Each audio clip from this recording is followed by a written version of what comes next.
It's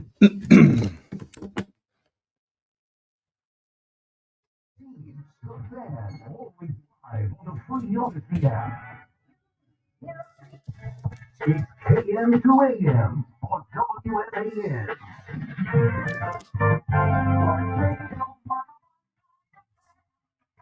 Yeah. Let's do it. The Yankees win. The Yankees win. Much better output. Much better outcome tonight. Should be going for the sweep tomorrow, but it is what it is. Dial 888-808-1019 so we can talk about your New York Yankees in a good way, right?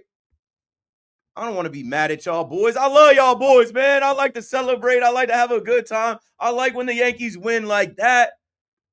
We need more of that.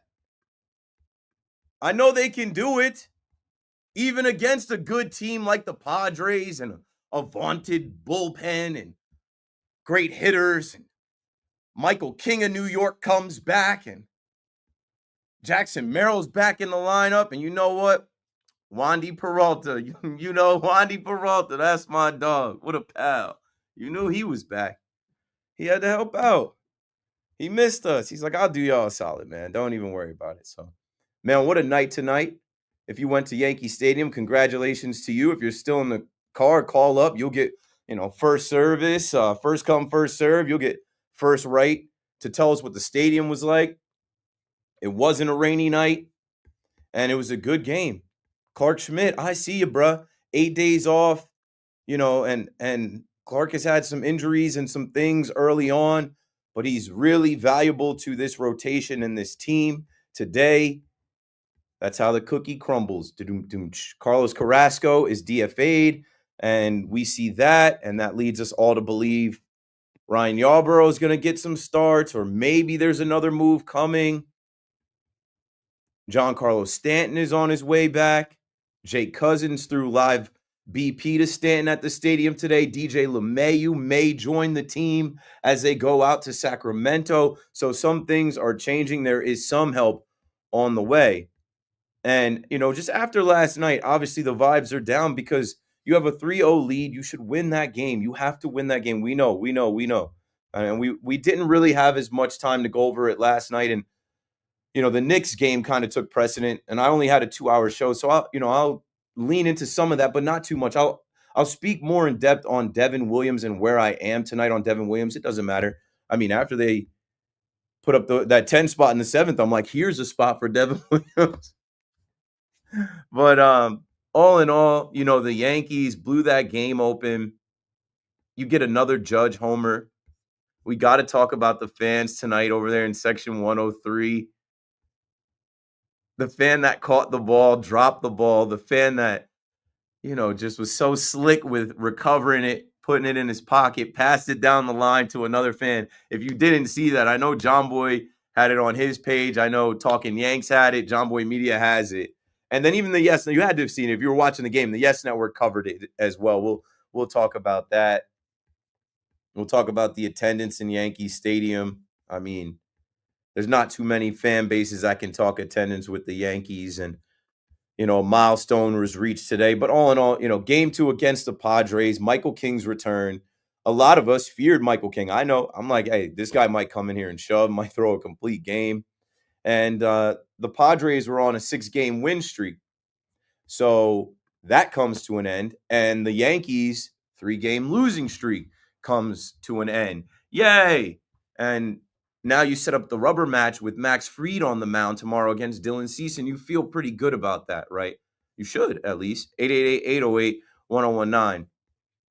Also, when you look at the standings, the Yankees are still in first place, finally getting to 20 wins, and the Boston Red Sox lost tonight, so they're 2.5 games ahead of the Red Sox, 3 games ahead of Toronto, and it is what it is. The AL East is not almighty this year so far out of the gate. The Yankees have to put some of these losses behind them that they left on the table, about 4 or 5 games you could argue they should have had, whatever, it's in the past. Now they got to take series, and now they got to, find a way to make sure they lock it down and excuse me, and they don't blow any more games late enough. enough. Sorry. Got a little, I don't know. I had some air go down the wrong pipe, Paulie, and my producer's looking at me like, "You're all right." Yeah, I don't know. I'm saying words and breathing at the same time. Sometimes you get a little. Anyway, Aaron Judge hits his 12th homer. He can't be stopped. On base streak continues. Clark Schmidt goes out there tonight, and the balk pissed me off. But other than that, and then it wasn't on him, and it's just petty. It's just show. It seemed like they were ready to call that. Whatever. 6 innings, 7 hits, only 2 runs, 1 walk, and 4 strikeouts for Clark Schmidt. And then the Yankee bullpen, funny enough, right? Tim Hill, okay, only gets 1 out, 2 hits, 1 run. But then when we go to Fernando Cruz, it's like, hey, Fernando Cruz pitched yesterday. Going back to where we're with, Devin Williams and some of the logic behind throwing Devin Williams in there. Fernando Cruz pitched Saturday and threw 27 pitches. And, how we have our scripts and our lanes and, spots for guys that are predetermined before the game even actually happens, whatever. Fernando Cruz gives up a hit. He gives up a walk. He gets in a little trouble, but all is well that ends well. And then when the Yankees blow that game open, I mean, they more than bat around. I think they had like 12, 13 batters come up in that 7th inning. If you just heard the post-game show, they just went over it. But it was kind of, there was kind of like a little foreshadowing. The Yes Network put up a graphic about how, the Padres were 19-0 when leading in the 7th inning. And I think Michael Kay had said they've been 23-0, once they get through the 7th inning. I don't know. They put up a 1 spot in the 7th, and then the Yankees put up a 10 spot. And I want to talk about Jason Dominguez. Embrace the Martian. Embrace the Martian. Like, we got to give this kid an opportunity to impress, as well as, stomach the times when he struggles and he strikes out. We've talked about him getting the run this year like Volpe got, but he's not getting that run because of the emergence of Trent Grisham. And that's fine. I think he's handled it well. And tonight, he jumps on the first pitches he sees and he delivers from both sides of the plate.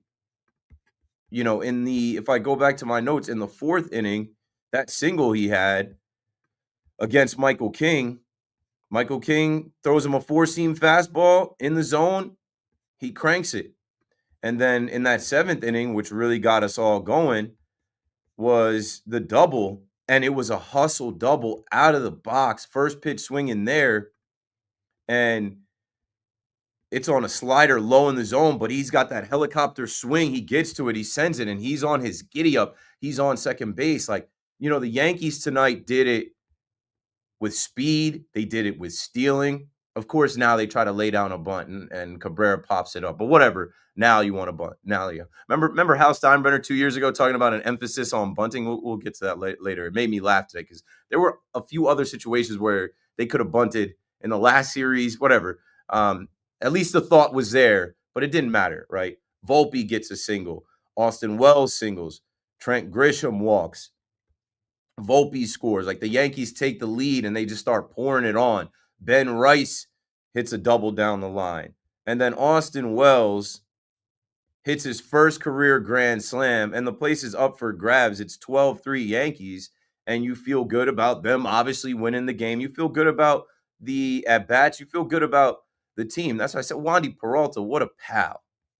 Our old friend Wandy Vision was not looking too good, but he made the Yankees look good. And with everybody getting some today, with everybody getting on, everybody getting involved, it makes you feel good about them going into the rubber match with Max Fried on the mound, who they're undefeated when Max Fried is on the mound, who, Fried Day is everybody's favorite day now. It's replaced Cole Day. Shout out to Garrett Cole if you're listening, bro. Miss you. I don't miss Juan Soto. I miss Garrett Cole. 888-808-1019. So we've got the rubber match tomorrow, and there are guys that had 2 hits tonight. Wells, 2 hits with the grand slam. Volpe had 2 knocks. Dominguez, 2 knocks.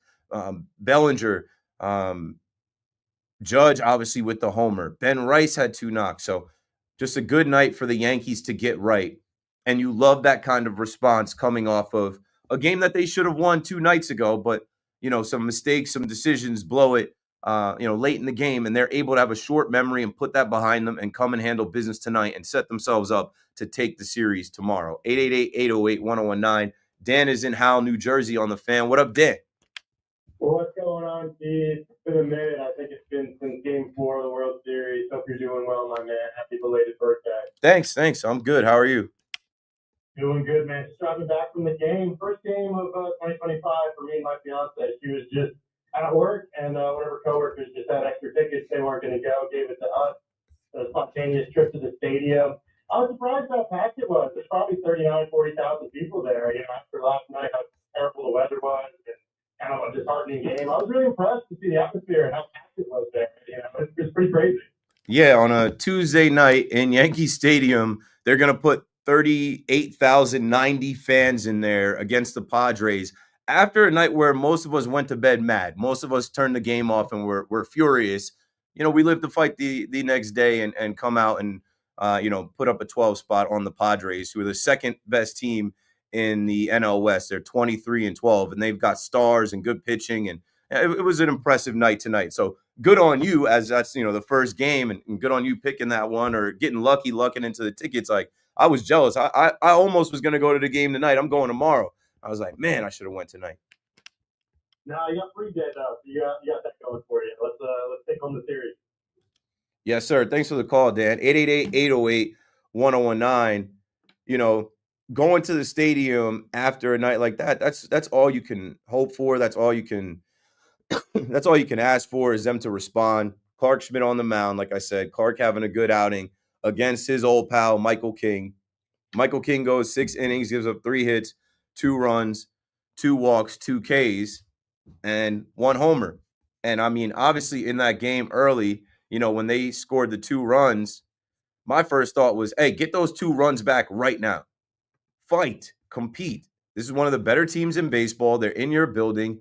Show us that you can fight. And then what happens? Judge comes right back and he hits the home run, and the Yankees come right back and they're in the game. You don't start to get too much of that feeling of like, oh, here we go again. We're down, and they're not going to overcome it.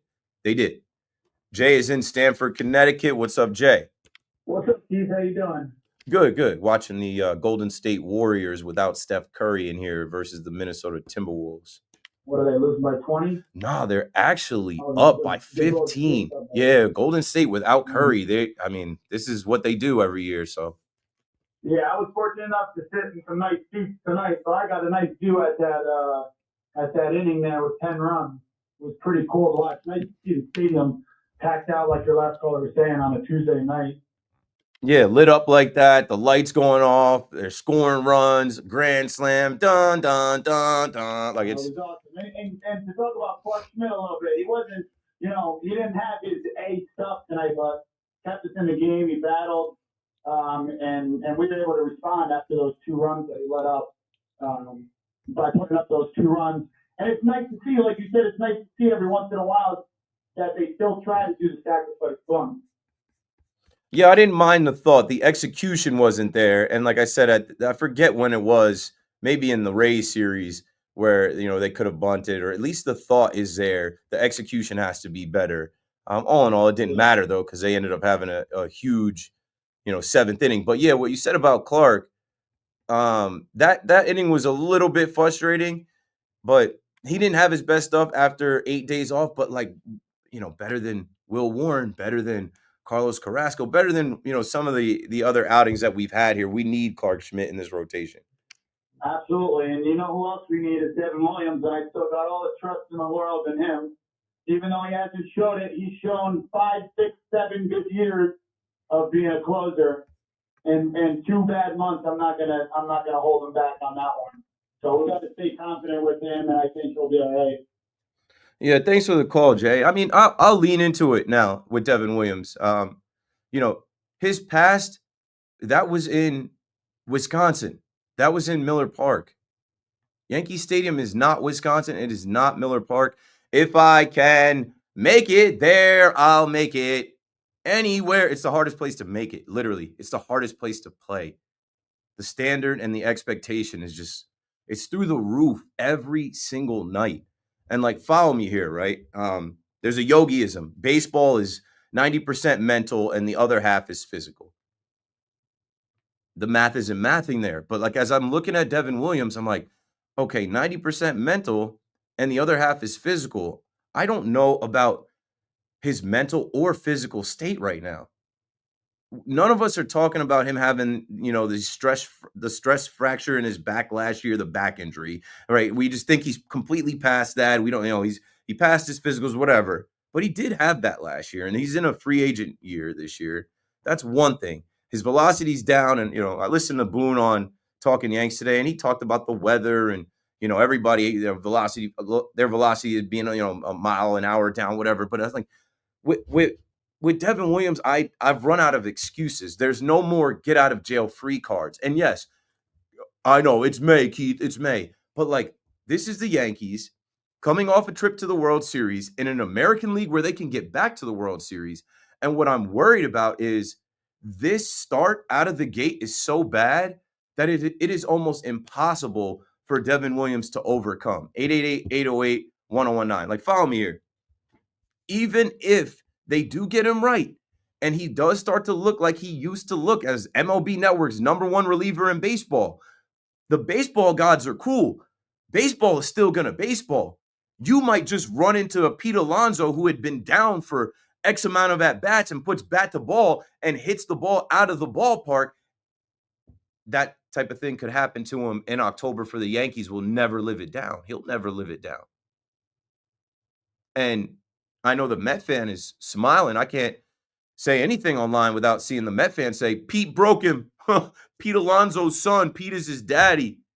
Devin Williams' career is over. Look at what Pete Alonso's done since that moment, and look at what Devin Williams has done since that moment. To me, they're not really related, but of course they are. Of course they are. So the long and short of it with Devin Williams, and like it's compounded. There's so many things, right? When he came in here, we already had Luke Weaver as the closer. Luke Weaver became the guy at the end of last year, and a lot of us were fine with him. The ferocious jungle cat. Weaver's world. Leave it to Weaver. Weavy Wonder. Luke Skyweaver. Like, we've come up with all these things for this guy to be our closer who's shown us. And like, we have grace for Luke Weaver last night. Him coming in, having to, do some mop up, clean up after Devin Williams couldn't get it done again. Nobody's really mad at Luke Weaver because it's like, all right, in the rain, it is what it is. But with Devin Williams, you can list the different things, right? Him coming in here after needing a change of scenery because Pete Alonso broke him.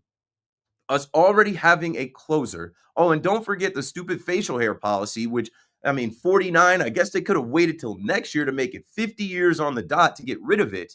But him being the poster child for the Yankees taking the facial hair policy away, there are some fans that, like, for some reason, whether they shave or don't shave or whatever, like, they like that as part of the Yankee brand.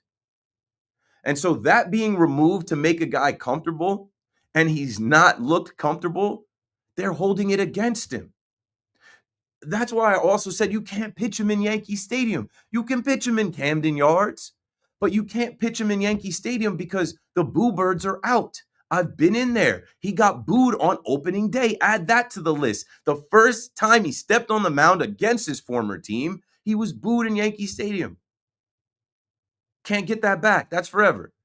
And then when he was on the mound, they were chanting, "We want Weaver." Like, there's so much damage already. And even though he had 3 good outings, like, it's just hard to go back. Like, you lose the closer spot that you were given. There's no spot for him. And the last thing is, like, it's another thing for Boone to have to think about, right? Instead of thinking about throwing your best guys out there, winning the game, it's like, oh, is this a good spot now to put Devin Williams in? And I heard Evan defending it. And Evan was correct in all these little things from, being the bottom of the order and, I guess like the manager getting tossed distracted him. But it's like, that's soft as hell. Like, if you can't get through the bottom of the order, if you're walking Tyler Wade in your own building, if, the Padres manager getting tossed throws you off your game, then like, I've just seen enough right now where it's just going to be such an uphill battle for Devin Williams to become the Yankees closer again, or even be a high leverage reliever again, where if he gets got,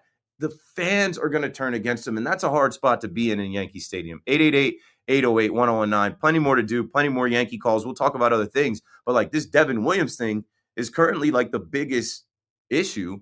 Not even the rotation as much now. It's like, what do we do with this guy that we acquired to be our closer and make our bullpen stronger? There is help on the way. We'll talk about it. Keith McPherson on the Fan.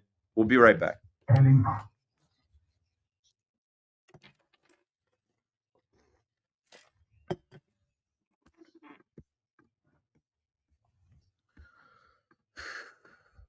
All right. Well, call if you want to jump on the phone. Rolling a little bit here now. Let me see. I could probably pull the camera in a little bit. Come.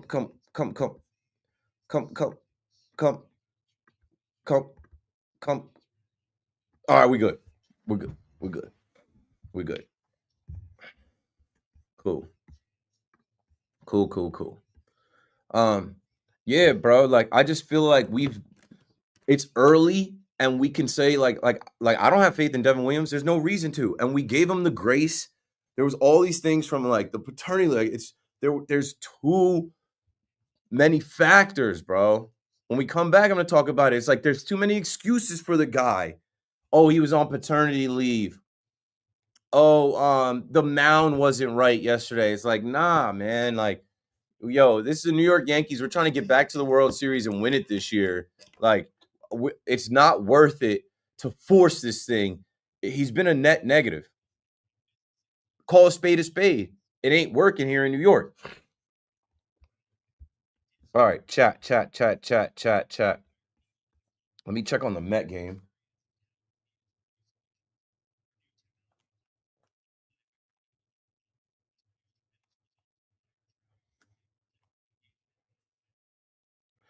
Oh, Mets losing 4-1.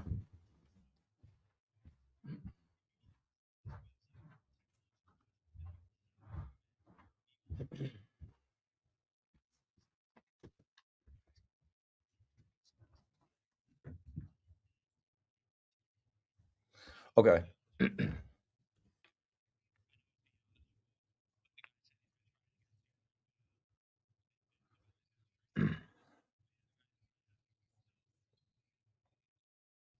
I'll bring it around. Yeah. We traded for Devin Williams. You know, shouldn't trade for Giannis.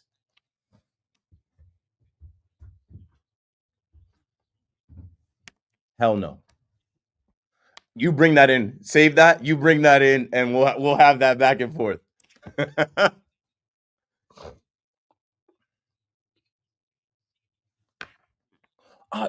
Wait. It'll be a good conversation to have. All right, chat.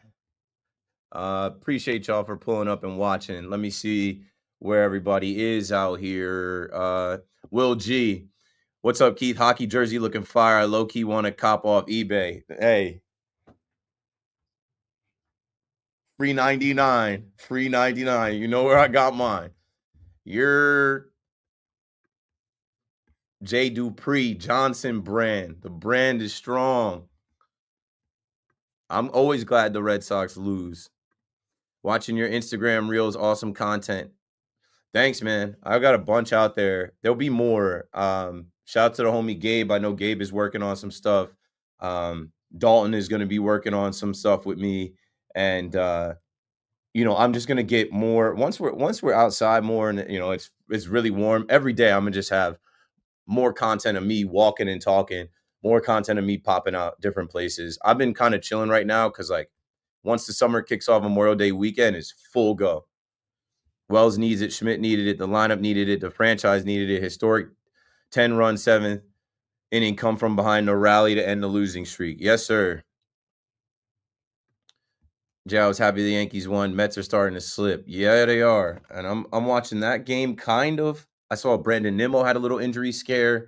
And I really am looking at this Warriors game. They're up 20 on Minnesota in Minnesota without Curry is insane, yo. It's nuts. It's nuts. I like that y'all are starting to like be a community in the chat. You guys see each other every night. You guys talk amongst yourselves while I'm doing the show.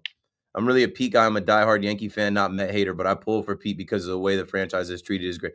Me too, bro. I ain't never said a bad word about Pete Alonso. I was saying they needed to pay him. They disrespected him like crazy, and he's balling. They got him right under Fernando Tatis with the MVP odds. Seems to me, I may be wrong, that Soto is leaving everything up to Pete. Not really. He's just pressing, and like Pete is benefiting.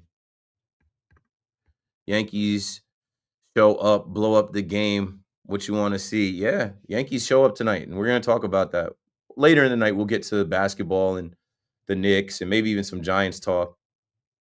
Back in '93, we would take the PATH train from Lower Manhattan to Hoboken. 15 minutes, boom, we out in Jersey.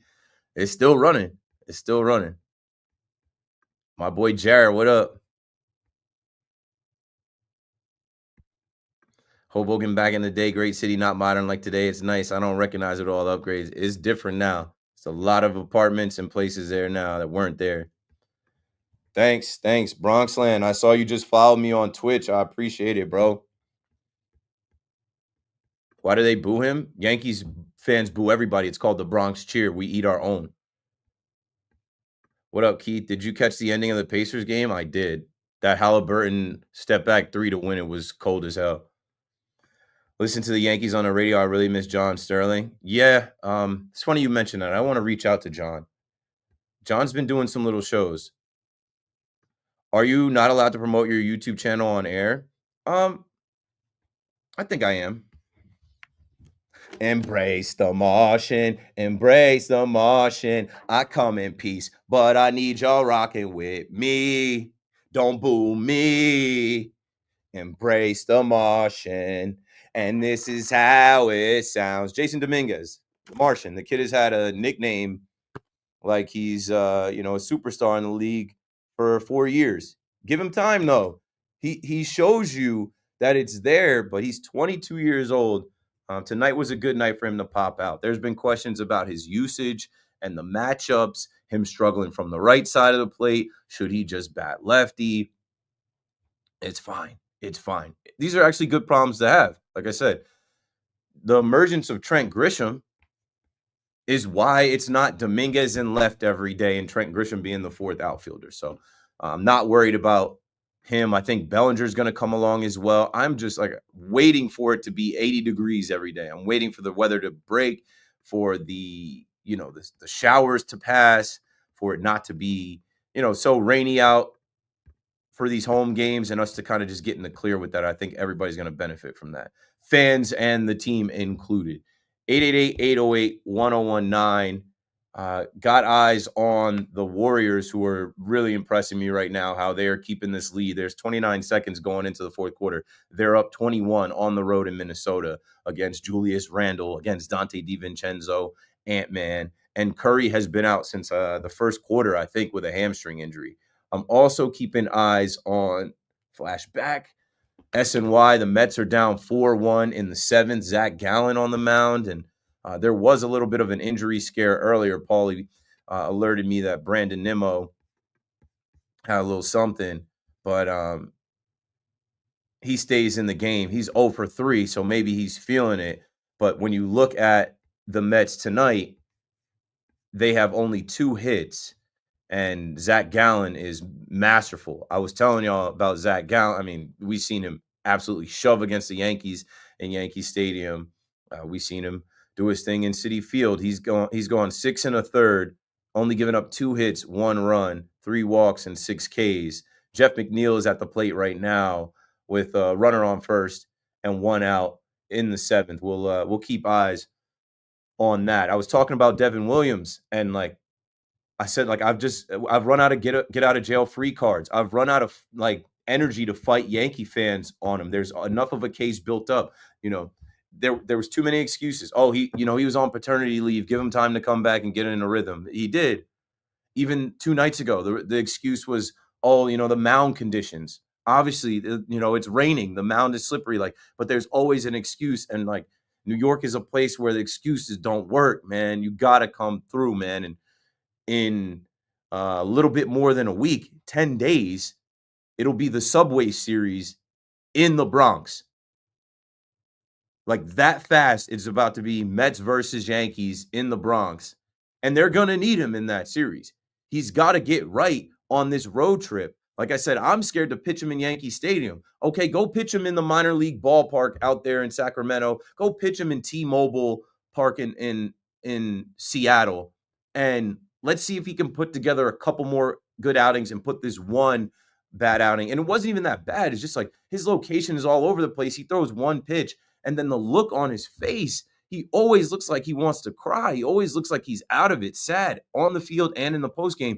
It's just not a great situation right now. Yeah, he looks like, you got a puppy and it's on the side of the road and he's sad. That was Glaber a lot last year. That's why he had to go. Yeah, and it's getting to the point we're like at Carl Pavano, Jacoby Ellsbury levels already. The guy's been here for 3 months. The hate gets there quicker now, especially with social media and hype.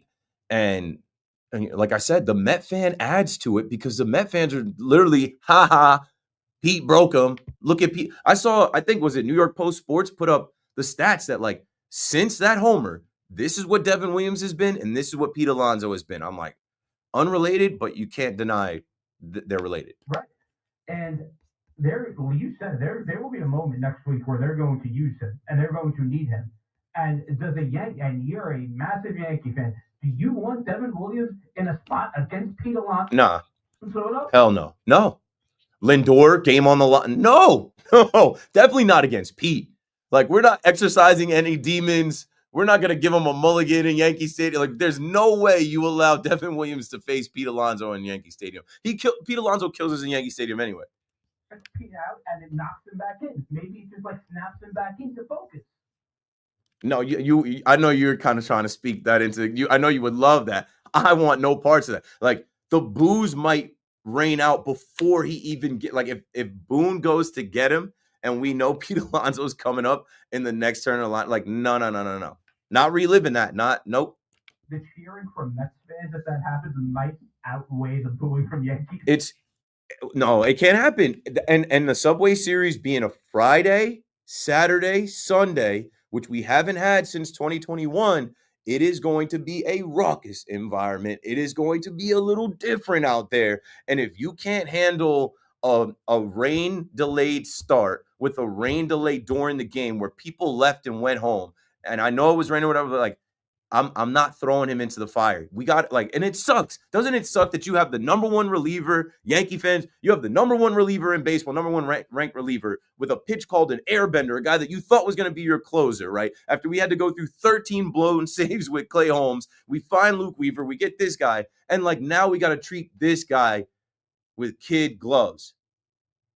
I can't. I'm already opting out. It's too compounded. There's too many. This is a house of cards. It is going to fail because baseball is going to baseball. Even if he does return to his form, somebody's going to put bat to ball on one of those fastballs or changeups, and the fans are going to be like, why? They love the move. How could you not? You got rid of Nestor, who needed to change the scenery after giving up the grand slam to Freddie Freeman, and then Caleb Durbin. That was another Cashman.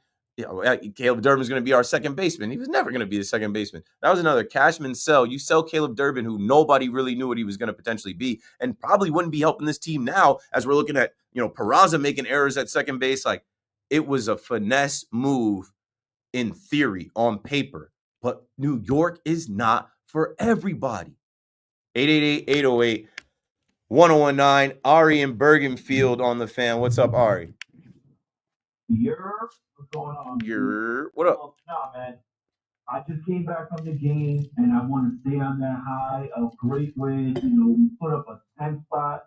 I actually took my son, my two sons, my 2-year-old, my 11-year-old. Wife was in the building too, so it was a good game.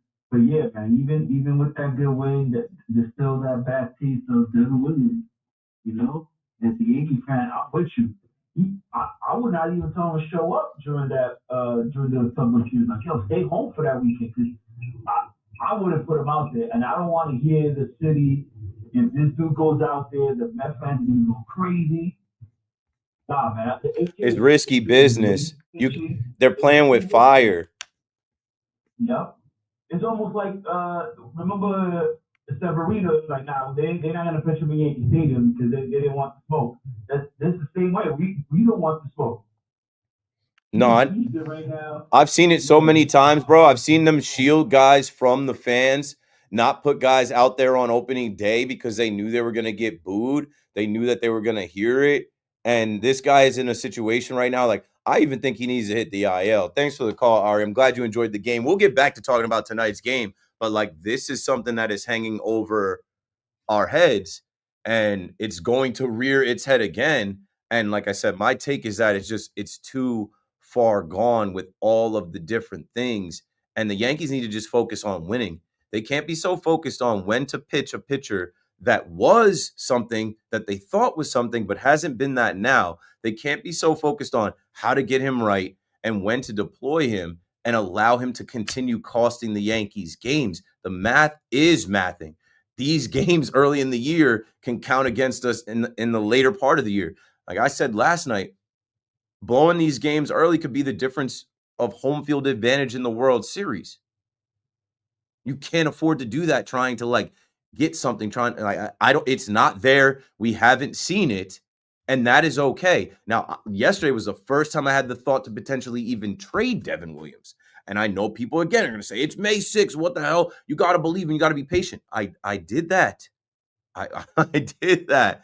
But now I'm like, is this a guy you're going to pay top dollar? It would take a miraculous comeback. It would take a miraculous run for this guy to turn into a guy that you pay the money that he's going to try and command as a free agent on the open market. I just think it's already like not a fit. And you don't have to force a round peg into a square hole. Like it's okay. We got other guys. Jonathan Loaizaga is on the way back. Jake Cousins is on the way back. Like there are other guys. Fernando Cruz has emerged. Luke Weaver is your closer. It's going to be okay. You have the best hitter in the game.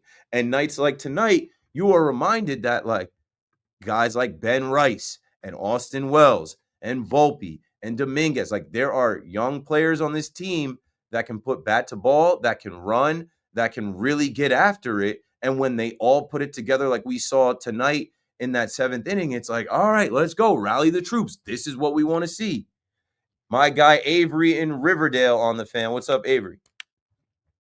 What's going on, Keith? First, I want to say thank you for responding to my comment on Instagram and getting me on the show tonight.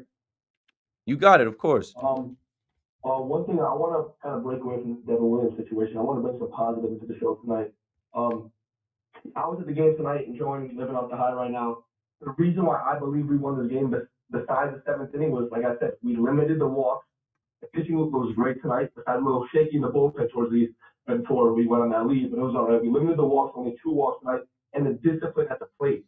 Guys came up in the right way. We had right approach. We weren't swinging at bad counts. Middle, connecting the ball, put the ball in play. That's exactly what we did. We did not leave men on base like we've been doing the whole season. No, great point. Like with their lineup with Tatis and Arias and Machado and Jackson Merrill being back and Bogarts, like, those guys not, tearing us up. Even though they had some hits, they didn't hit the ball out of the ballpark. And like you said, there were only 2 walks. The Yankees only had 2 strikeouts to the 2 walks that they gave up to the Padres. Like it was a much more efficient night. It was a much more effective night. And it seemed like they were dialed in. It seemed like they were locked in because they know tonight should have been the night they took the series. 100%. That's what I was thinking about the whole game. Like I said, I'm really happy with the discipline the guys had, the approach. They came up to the plate, did the job, moved, brought it over to the next guy. There was no hero. There was no, let's go hit the grand slam right now. They passed it over, and then eventually they got that Wells grand slam. Congratulations to him on his first career grand slam. Yeah, I mean, singles, putting the bat to ball, working walks, and only homers were the Judge homer, which kind of, obviously woke us up. Like, here we go. They're fighting back. And then the Wells homer that just like pretty much ended the game. Avery, thanks for the call. 888-808-1019. More to do talking about the Yankees and looking forward to Max Fried being on the mound tomorrow. When we come back, we'll do the big shot of the night. This is Keith McPherson on the Fan, BRB.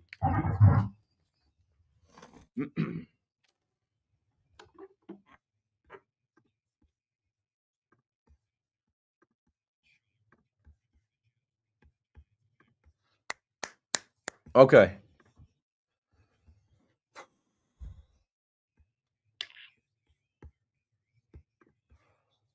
Chat over 5 hundo. How y'all feeling out there? Let me get some water. I was like coughing, choking.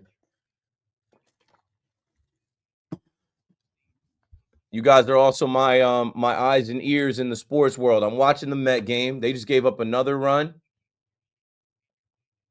So now it's 5-1. And let me go back to the Warriors game. All right, it's on commercial break. So let me go to the box score real quick. 83-68. Warriors. Let's see who's doing the dirty work. Draymond Green and Buddy Hield leading all scorers with 18 points, and they're playing defense. Anthony Edwards only has 10. Julius Randle is the Timberwolves' leading scorer with 14. They are locking them down. And when you lock them down and you score enough points, tick, tick, tick, tick, tick, tick, they're on their way to taking game 1 on the road. And if they can get Curry some treatment, he doesn't have to play game 2. Get him some treatment for that strain and see if he can, take a game off, maybe 2. And if they can stay in the series, he can come back for the end of it. Let's see. What did I mention? Carlos Carrasco getting DFA, Jonathan Loaiza coming back, Stanton and Jake Cousins working out.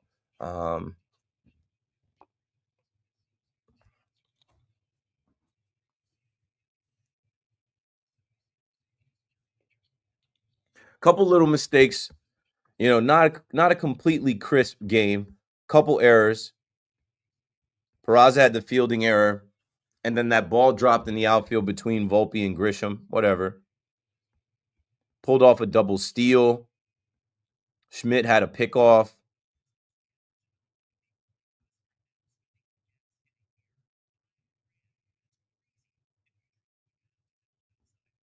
Wandy Peralta, what a pal. What a guy.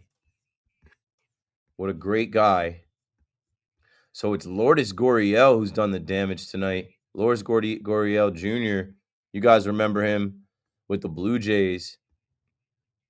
He's got 3 hits, 2 ribbies. Josh Naylor's also got 2 ribbies. Perdomo's at the plate right now. Geraldo Perdomo's already got 1 ribby. This is a battle. The Mets and Diamondbacks have played some good games. Mets won last night. It's gonna take a lot for them to come back and win this one tonight.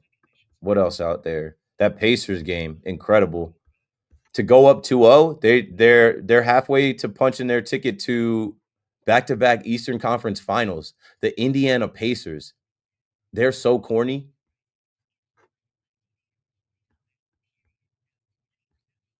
Can't knock the hustle. All of their starters scored double-digit points.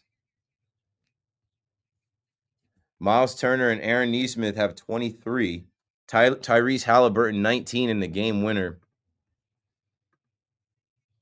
I'm gonna start that conversation a little later on to get the Knicks fan fired up, because I know the Knicks fans are thinking they can win this series against the Celtics now, and if you do so, it's looking like you'll get a rematch against the Pacers, who knocked you out last year, and every Knicks fan believes they would have beat the Pacers if they were healthy. So stay tuned for the hoop talk coming up. I'm trying to see if there's anything else out there. We're gonna talk later about Shedeur Sanders and the Giants, because there was an Albert Breer report that came out a few days ago that the Giants fed him bad information in his one-on-one meeting. Like, they did a QB install. They gave him a pack of plays, and they put some wrong information there, and he didn't pick it up, like some little things to trip him up. I don't know what that would entail. I don't know, legal formations, wrong defenses. I don't know. But yeah, we'll get to it. All right, I got 1 minute, so we're coming back here with the big shot of the night. It's going to be Austin Wells.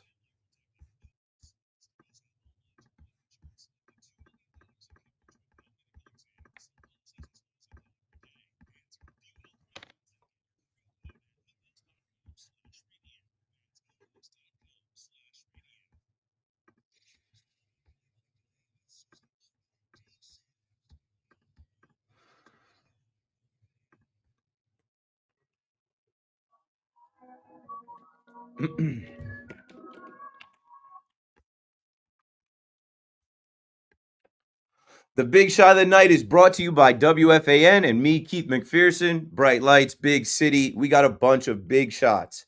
Tonight's big shot of the night has to be, well, the burrito connoisseur, Austin Wells. Needed a night like that to boost his confidence. 5 RBIs in the 7th were the third most in any inning by a Yankee in the divisional era since 1969. And that grand slam that he hit was the first of his career. And as the Yankees batted around in that inning, half of those runs were driven in by Austin Wells. Wellsy. Good for Wells. Tomorrow, I'm going to the game, and I think I'm going to try and find those breakfast burritos that they have in there. I'm a breakfast burrito guy. I like to try a breakfast. Anywhere I go, they got a breakfast burrito on a menu. I'm probably going to run that. And I see they got, Wells's favorito in the stadium. I usually don't buy food in the stadium, but if I get in there early enough, I think I want to try that. 888-808-1019. Good vibes and good energy. Obviously, when you score 12 runs, obviously when you win the game and set up yourself to take the series against one of the best teams in baseball, having, the Cy Young favorite in the American League on the mound tomorrow. It's great. But of course, we're going to talk about holes in the lineup, who's coming back, and ultimately what to do with Devin Williams here, because it's a reoccurring theme and issue. 888-808-1019. Back to your calls. My guy Ari in Lakewood, welcome back. Hey, what's up, Keith? Watching the Mets lose 5-1 here in the top of the 8th. First I want to say Yankees boy, and then I want to talk about the Knicks game. Good, because once we get into, 12 o'clock, I'm going to say good morning, and then that means it's game day for the Knicks, so we're going to start that talk anyway. I'll let you go for it first. I think the Yankees did very well tonight, but I also think they can't always blame everything on the pitching. You saw last night, besides the pitching that wasn't so good, Devin Williams, the hitting wasn't either good. You have to blame it on the offense also. Yeah, but ultimately, 3 runs should have been enough to get you that one when you're in the 8th inning. The Padres are one of the best teams in the league right now. Yeah, so knowing you're facing one of the best teams in the league, why are you throwing Devin Williams in the rain in Yankee Stadium with a not good mound and even? Maybe you should take him down to AAA for 2 games to fish in AAA. No, I think he'll hit the IL. I think he'll hit the IL before he goes to AAA. That would be disrespectful. That would be even more embarrassing to send him down to AAA. He's a veteran. He's a all-star. He's literally considered one of the best closers in the game. Was. Also, I called you to the fans Saturday night, and I said, Knicks and 6 against Celtics if Brunson brings out his cake. And what happened? Brunson brought out his cake. Thanks, Keith. Have a good night. And you know what else happened? Just one game was played. Knicks in 6 is still very much in play, but Celtics in 5 is also very much still in play. So everybody chill on your predictions and what you called and what you think is going to happen.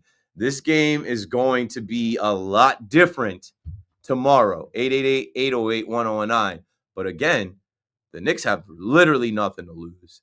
The Knicks have all the swagger in the world walking into the fake garden. They've already silenced their fans, and the Celtics fans and media are so pathetic.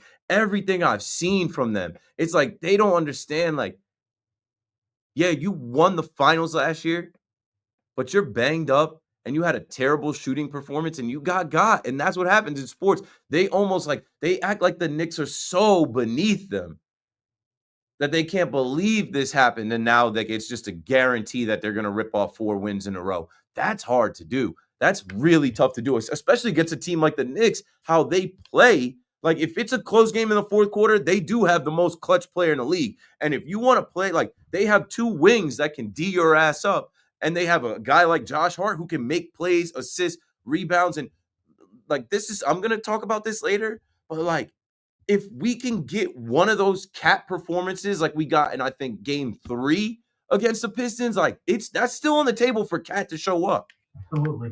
Last night, because it still was last night. Last night's Knicks performance, one of the top moments in Knicks recent history, and it's not even close. You come back from 20, all of the good vibes that you can possibly have with the Knicks, and if you're a Knicks fan who are just about the Celtics for a second, all they do is shoot threes. That's their game. They're not going to stop shooting threes. They were 15 for 60. This sounds terrible. 45 misses from deep. That would make anybody stop, right? Not the Celtics. Right. They were 15 for 60. They were 25% from behind the arc. If they shoot 25% from behind the arc, they're going to lose this series. I don't think they are going to do that. So the Knicks took advantage. They did what they had to do. Thankfully, the Jalen Bunny miss at the end of the game didn't come back to bite them. Because in sports, that's the weird universe. Never unconnects. Yeah. The one wide open layup. Because Jalen makes everything, and he misses the bunny layup. He's made that 1,000 times in a game, and that one didn't go. It's always better getting the first one. They got the first one. It's on the road. A little bit of house money tomorrow night. Yeah, and depending on how the game goes, the pressure builds even more on the Celtics. 888-808-1019. I'm going to take a break here. I see you guys on the phone. We will get to you. I've got 2 more hours. I will say good morning on the other side. Here's a preview of what's coming up. More Yankees conversation, of course. If I could talk about the Yankees every hour, I will. But we do have to start talking about Game 2, Knicks, Celtics. I also am going to talk about the Mets when this Mets game goes final. We'll talk about the Warriors, T-Wolves, and, of course, the Pacers beating the Cavs. Like, Knicks fans, you realize the Pacers are halfway to punching their ticket back to the Eastern Conference Finals. And if the Knicks somehow do beat the Celtics in this series, you can have revenge against the Pacers from last year and potentially go to the finals and that 24-year drought of a conference finals appearance. Like, this is getting good. Keith McPherson on the Fan. Don't go anywhere. We'll be right back.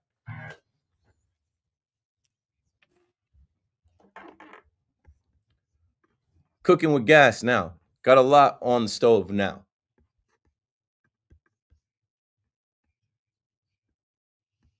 If you're on that YouTube, make sure you bang that like. Algorithm stuff. Let's see how many people are on YouTube.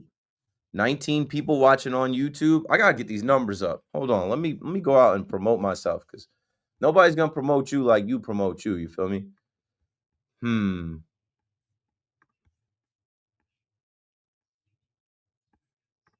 Yeah, let me put the YouTube link up. Retweet. Also, chat, watch on YouTube. We're cooking. In June, this YouTube channel is gonna start getting going more. I know my boy Dalton is in the chat. We're gonna do some long form content, and also I will start doing more lives from my studio in my apartment, and it's just gonna go.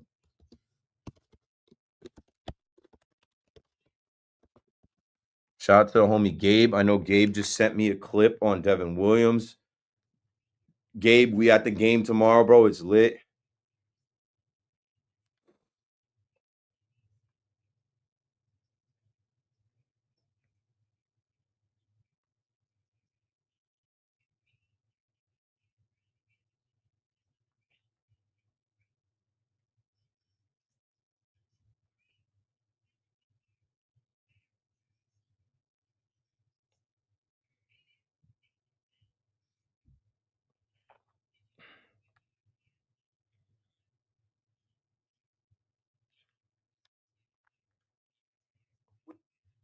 All right. So I'm posting the Gabe clip right now. Shout out to Gabe, young guy hustling out here in the city. Smart young guy who has helped me tremendously. Only the beginning. We are going to continue pushing along and putting out content and all types of stuff. Let me watch this video. With Devin Williams, I run out of excuses. There's no more get out of jail free cards. And yes, I know it's May, but like, this is the Yankees coming off a trip to the World Series in an American League where they can get back to the World Series. And what I'm worried about is this start out of the gate is so bad that it is almost impossible for Devin Williams to overcome. His past That was in Wisconsin. That was in Miller Park. Yankee Stadium is not Wisconsin. It's not Miller Park. The standard and the expectation is just, it's through the roof every single night. There's a yogiism. Baseball is 90%.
I forgot the spot. What was the spot? I'll do it at one. I don't know what that one is.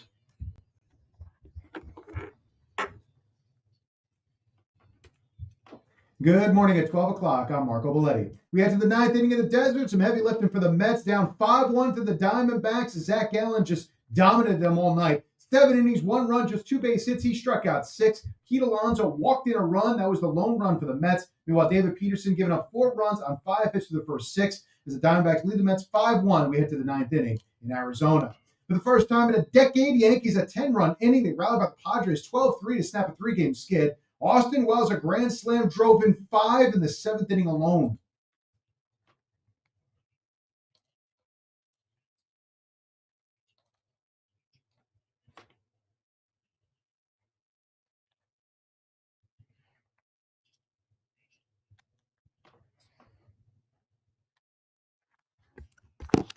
Aaron Boone on yes. Ben Rice knocked it a pair. Aaron Judge, his 12th homer of the year. No decision for Clark Schmidt, but terrific. Allowed 2 runs over 6. Also before the game, the Yankees designated Carlos Carrasco for assignment.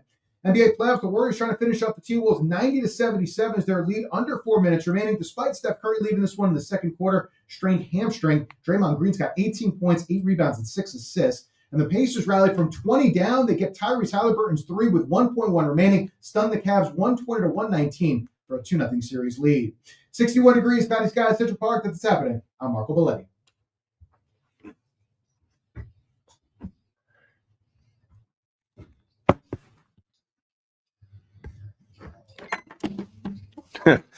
Good morning. Good morning.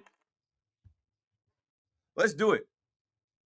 The sports equinox is still upon us. The sports are sports. And Keith McPherson on the Fan. If you like baseball, if you like basketball, if you like puck, even if you like football, man, there's some little things going on out in the football world as well. We'll get into it. I've got 2 hours dial 888-808-1019 if you'd like to talk on the fan.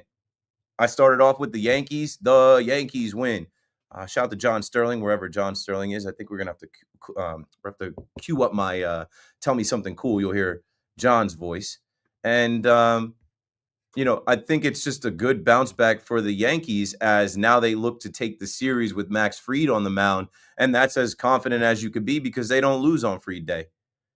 And shout out to Wandy Peralta getting the bats going now.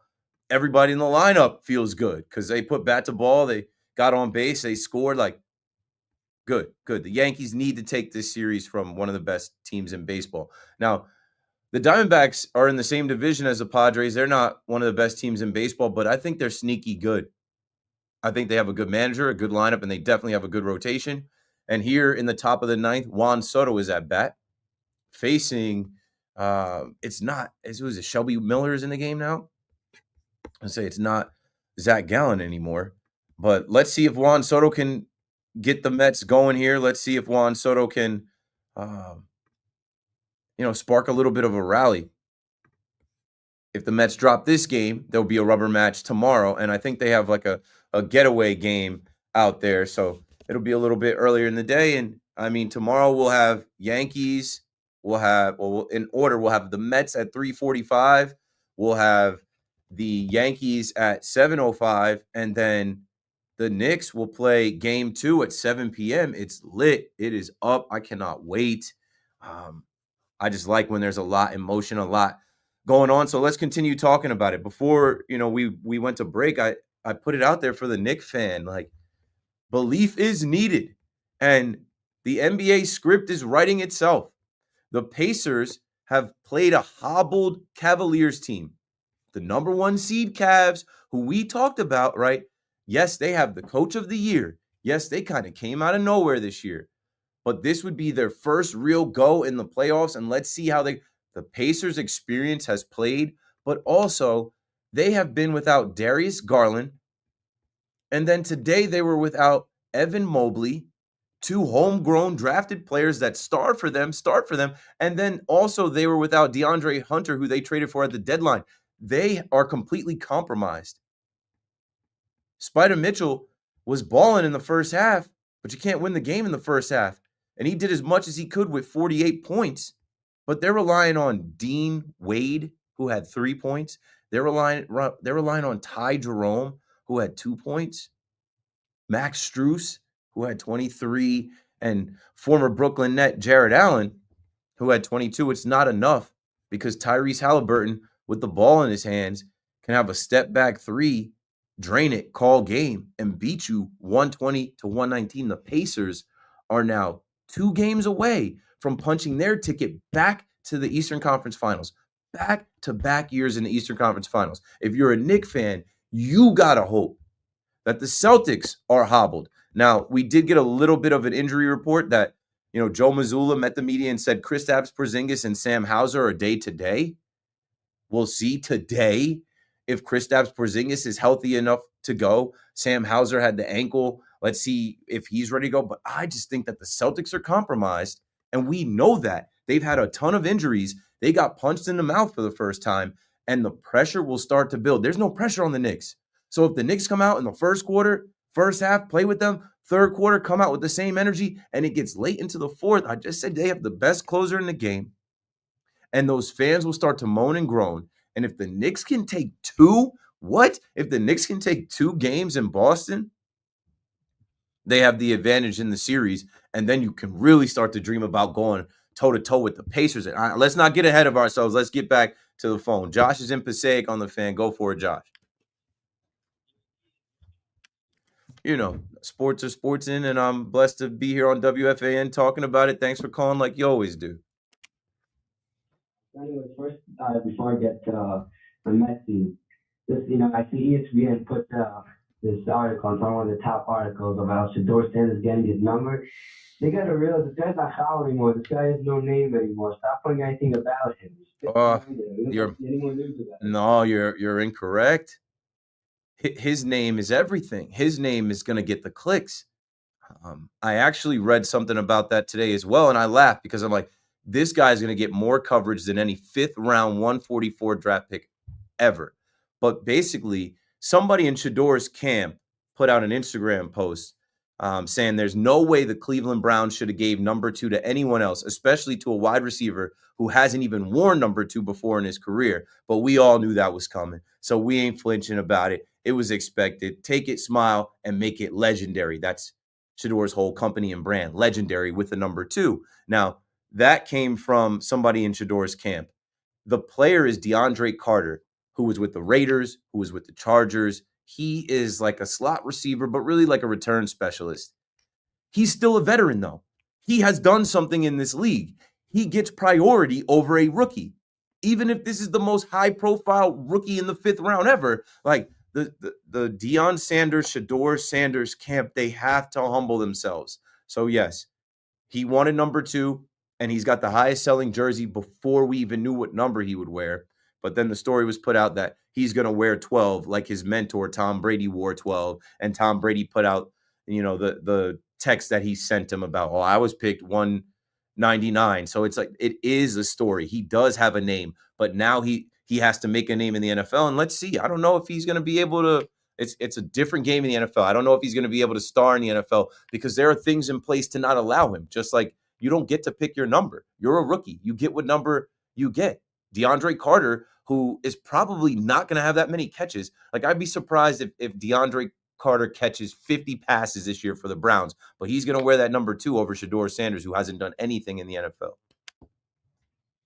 Anyway, so then before we get to at the Knicks, though, I think is that after, kind of shocking, Boston's expecting, 4 or 5 games, either sweep or gentle sweep, and, the Knicks come back like that and stuff. I think if you're the Knicks, you got to try to start that first quarter off with as much as possible. Like, go take a 10, 15, 20-point lead, stretch, just get a great stretch or something, just put them low in confidence. If Jason Tatum ever starts heating up, I think we know what type PJ Tucker is, what type of player he is. I think that's what they have him for. That's what the Knicks fans are saying right now. PJ Tucker? We don't need PJ. PJ Tucker is not dirty player.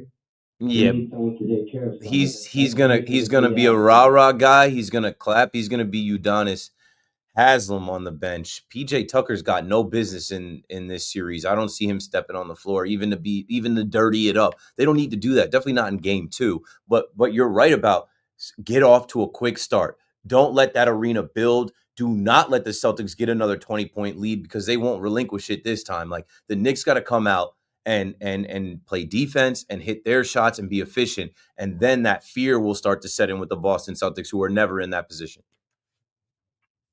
And then looking at the Mets, it's still teams looking fine, but it's crazy how we've gotten so spoiled with starting pitching. If a pitcher ever gives up more than 1 or 2 runs, it's like, wow, you got to relook at this rotation. Maybe we need to trade for another starter. It's crazy what they've done for us. And, as I said, the question of the year for the Mets is, who is Griffin Canning? Where is Griffin Canning from? Like, that guy, I know he pitched last night, but that guy's amazing. And you have to wonder, what do you think the Mets, if they were going to make the trade, would you put yourself in like a Mets situation? Do you think they'd be better off with another bullpen arm or trading for a center fielder that can hit the ball well? Maybe doesn't have to play every day, but can hit the ball better than Tyron Taylor. Thanks for taking my call. Have a great night. Thanks for the call, Josh. As you know, we are an out away, but the Mets have rallied a bit, it seems. Top of the 9th here.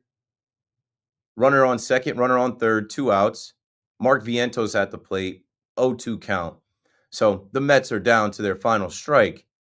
But, it's May 7th, and what the Met fan has got out of this pretty much no-name rotation is amazing. And, okay, David Peterson went out there tonight against a Diamondbacks lineup that I said they have a good lineup. They beat the Yankees in Yankee Stadium. They beat the Mets in Citi Field. And tonight they were able, Lourdes Gurriel was able to get some. Josh Naylor was able to get some. Geraldo Perdomo. It's baseball. But, are you now throwing David Peterson away? No. David Peterson was an ace at times last year and will be again. Help is on the way. Frankie Montas will be back. Sean Manaea will be back. I don't think you're worried about the trade deadline just yet. 888-808-1019. You're going to lose games. And all this is baseball averaging out. You're not going to be able. You're not in Citi Field. You go out there to the desert, you're in their ballpark. You're out there in the heat. You're out there in a different time zone. Like the Diamondbacks were in the World Series just 2 years ago. You got to put some respect on who you're playing against. You're not playing against the Marlins anymore. You're not playing, you know what I'm saying? You're not playing against, that's probably going to do it. Mark Vientos flies out to center field, and the Mets lose 5-1 to the Snakes in the desert. But, basically what I'm saying here is like, this is just baseball being baseball. Now you have injuries. I said before, you had the Nimmo scare. Jesse Winker is shut down. You're if anything, you should be thinking about your bullpen, because now your bullpen has lost a few guys here and there, and now you're relying on guys to go out there and be, nails. And they got out of the gates damn near perfect. They got out of the gate with a great start, but baseball is going to baseball. Guys are going to get hurt, and other guys are going to compete, and you're going to lose games. It's nothing to panic about. The Mets are 23-14. 888-808-1019. Jay is in Fort Lee on the Fan. What's up, Jay? Hey. Hey. You putting in that good work, man. I've been listening to you so I haven't been able to call you since last summer. But yeah, I'm hearing you, man. You are putting in that work. I appreciate it, man. Thank you, sir. I'm grinding. I'm trying to deliver, do a little bit of everything. Yeah. I love it, man. You got that positive, and you keep it real. So we can get the Yankee shill at 1 a.m, but you keep it real. So. And Big Mac is a great Yankee shill and host. And don't get me wrong, they call me Yankee Boy and Yankee Homer as well. But I just understand now, as a radio host, the duty that I have to serve in a way. There are Knicks fans that want to hear about the Knicks. There are Mets fans that want to hear about them. There are obviously, I have a full rack of calls, all Yankee fans. So let's get into it, Jay. All right, let's get into it. So the positive is, man, on the one hand, we got rid of Cookie Carrasco, and there's a guy you got to check out. I was blown away by this. He's not young, but he was originally a Met signee, and he's come to the Yankees at AAA. And he struck out 10 guys in 3 2/3 innings in a recent game. He's pitched 14 innings, 24 Ks. His name is Alan Winans, and he doesn't throw hard, but his stuff is swing and a miss. And I think they're bringing him up as a starter, and then they might bring up this kid Castro as a reliever. I mean, it's amazing. They do have good depth, where you can check guys out. I think that you're starting to see Bellinger starting to hit now. The Martian's starting to hit now. I like where I think in the long run, it's going to be positive. You just got to keep grinding and play this kid Vivas at second base every day until Chisholm comes back. See what you got, because if he's the goods and he does have a history of high on base percentage, then you put him at second, and then maybe you put Chisholm back at third. He can't be any worse defensively than Ozzie over there. That's the positive. The negative is Delvin Williams. Okay. He was not broken. The Met fans love to claim this. He wasn't broken by the Polar Bears home run. If you look at the year before, in the first game of the wild card playoffs, in a 1-run game, they brought him in the ninth to keep it right where it was, and he imploded. Yep. In the same way he imploded now for the Yankees. He wasn't getting bombed. He just couldn't throw strikes. He walked 3 guys and gave up 2 runs on 1 hit in the ninth, and they basically lost at home in Milwaukee. Yeah, I remember. So when they signed him, the Yankees got him, I wasn't thrilled, because I know 2 years in a row he imploded in the big spot, and I'm like, well, that's great. I know he has great regular season numbers, but I don't know if I want to take a chance of losing the season with a guy like that, especially when Dreamweaver showed you everything you need to see. So do I think that he can turn it around? Maybe for the regular season. I have no faith in him in a big spot. None.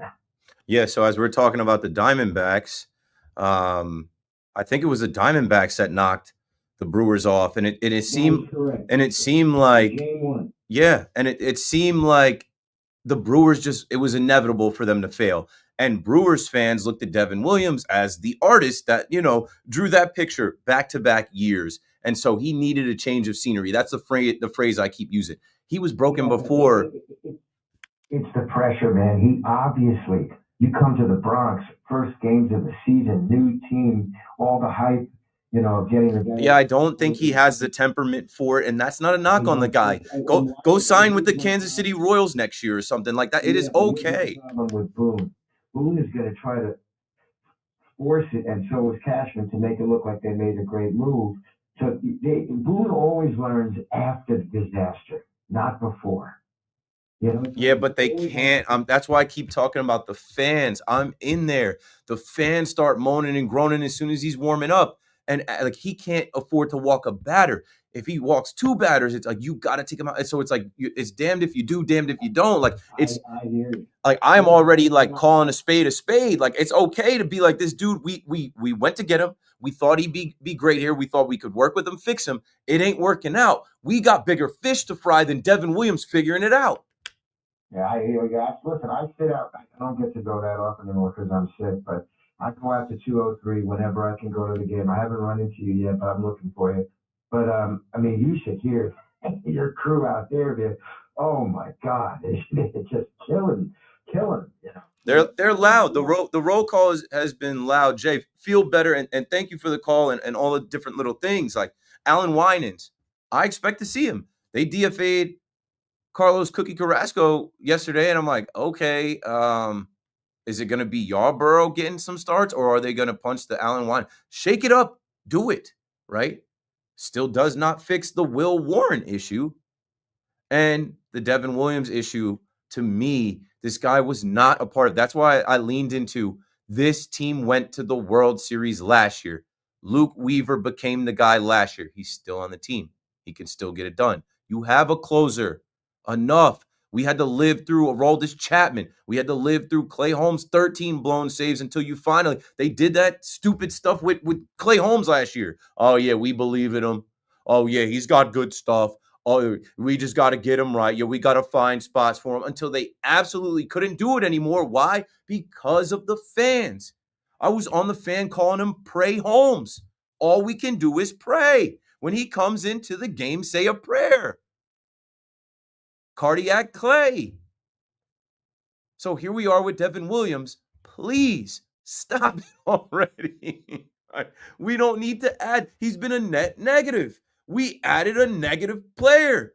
And that is okay. Admit it. And stop hearkening back to what he was and the past numbers. That was in Wisconsin. This is New York. All of these players know this and they agree. Rodon talked about it the other night because he's gone through it and he's been a lot better in his last 4 starts. When you don't pitch well, they're going to boo you. But when you do pitch well, they're going to love you. This guy has so much negative equity built up from the beard policy to the paternity leave, right? There were fans that blamed the series loss on him for going to be a father and have a child. And I laugh because it's ridiculous, but fans are going to fan. And then we want Weaver and all this other stuff. It's like, please, we don't need it. Judge is having an MVP once-in-a-lifetime start to this season. Young guys have emerged that are doing it. Trent Grisham is having the best year of his career. Bellinger will come around. Look what Paul Goldschmidt has turned the clock back to. We do not need this. Greg is in Manhattan on the fan. What's up, Greg? Hey, what's up, Keith? How you doing? Good. How are you? I'm okay, man. I listen to you every night, and I really enjoy your show. The last caller, so you're doing a great job, man. Thank you. I'm gonna be very, very straight up, just like you, Ben. Devin Williams cannot pitch for the New York Yankees again. And I'm fine with that. That doesn't hurt my feelings. I don't have his jersey. I have no attachment to him. Was I rooting for him in the beginning to give him a shot? Yes, but they've given him 10 shots. I'm good. I don't need to see any more. I'm good. We have enough guys in his bullpen. Guys are coming back. Are you really going to let this continue? Is this going to be something that they can't afford to blow another game with trying to get him right? I joked today after the 7th inning. I said, well, hell, throw him out there now. He can't blow this lead. He can't blow a 9-run lead. You want to put him in a spot now? Put him there now. He is not a high leverage guy with the Yankees. I don't care what he was. It's just it's too far gone already. It's such an uphill climb for the guy, and there's always an excuse. It can't be.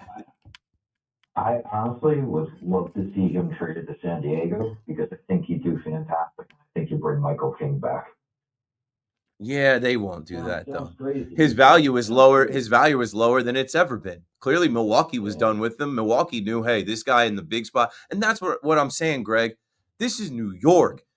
In October, I've seen greater players fold. I've seen guys not be. I've seen Aaron Judge fold under the pressure. You think this guy is going to be able to get us big outs in October? He can't do it in April and May.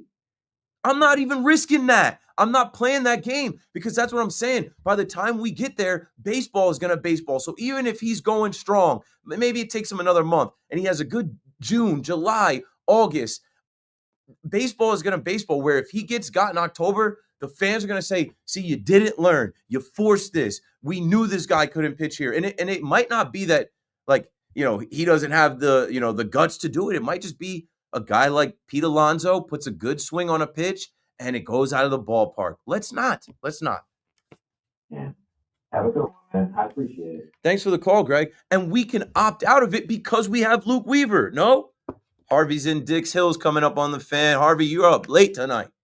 Yes, I know. I was coming back from my office in the hospital, and that's when I listened to you. That's why I know you got a great show. Thanks, man. And two things I want to thank you for. And you're the person I want to sound this off to, because I heard you say something in my car, and as I said, you talked about Devin Williams, okay? And this is like the fifth time I've talked. Sometimes you can talk about something and bring it over and over again, like an obsession, and nobody comments.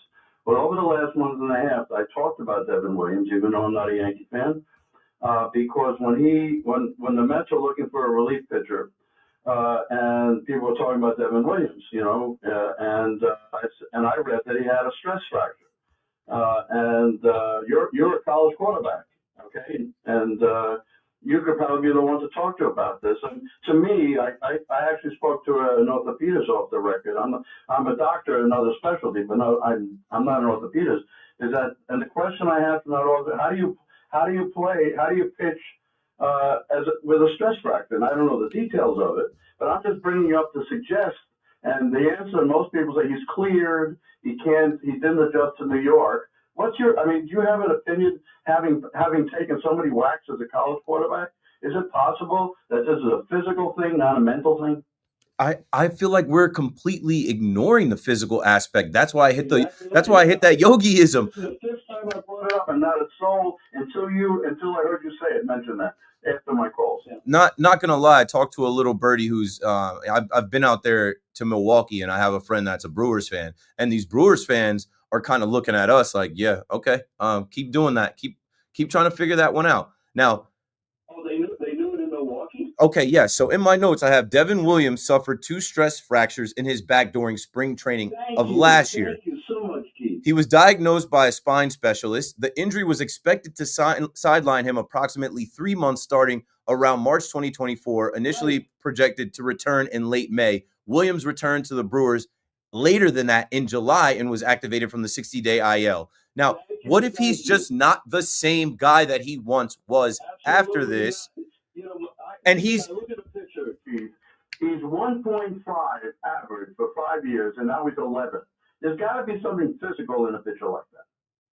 So he's also trying to make the most money he's ever made in his life, in his career, in his baseball life. He's going to be a free agent.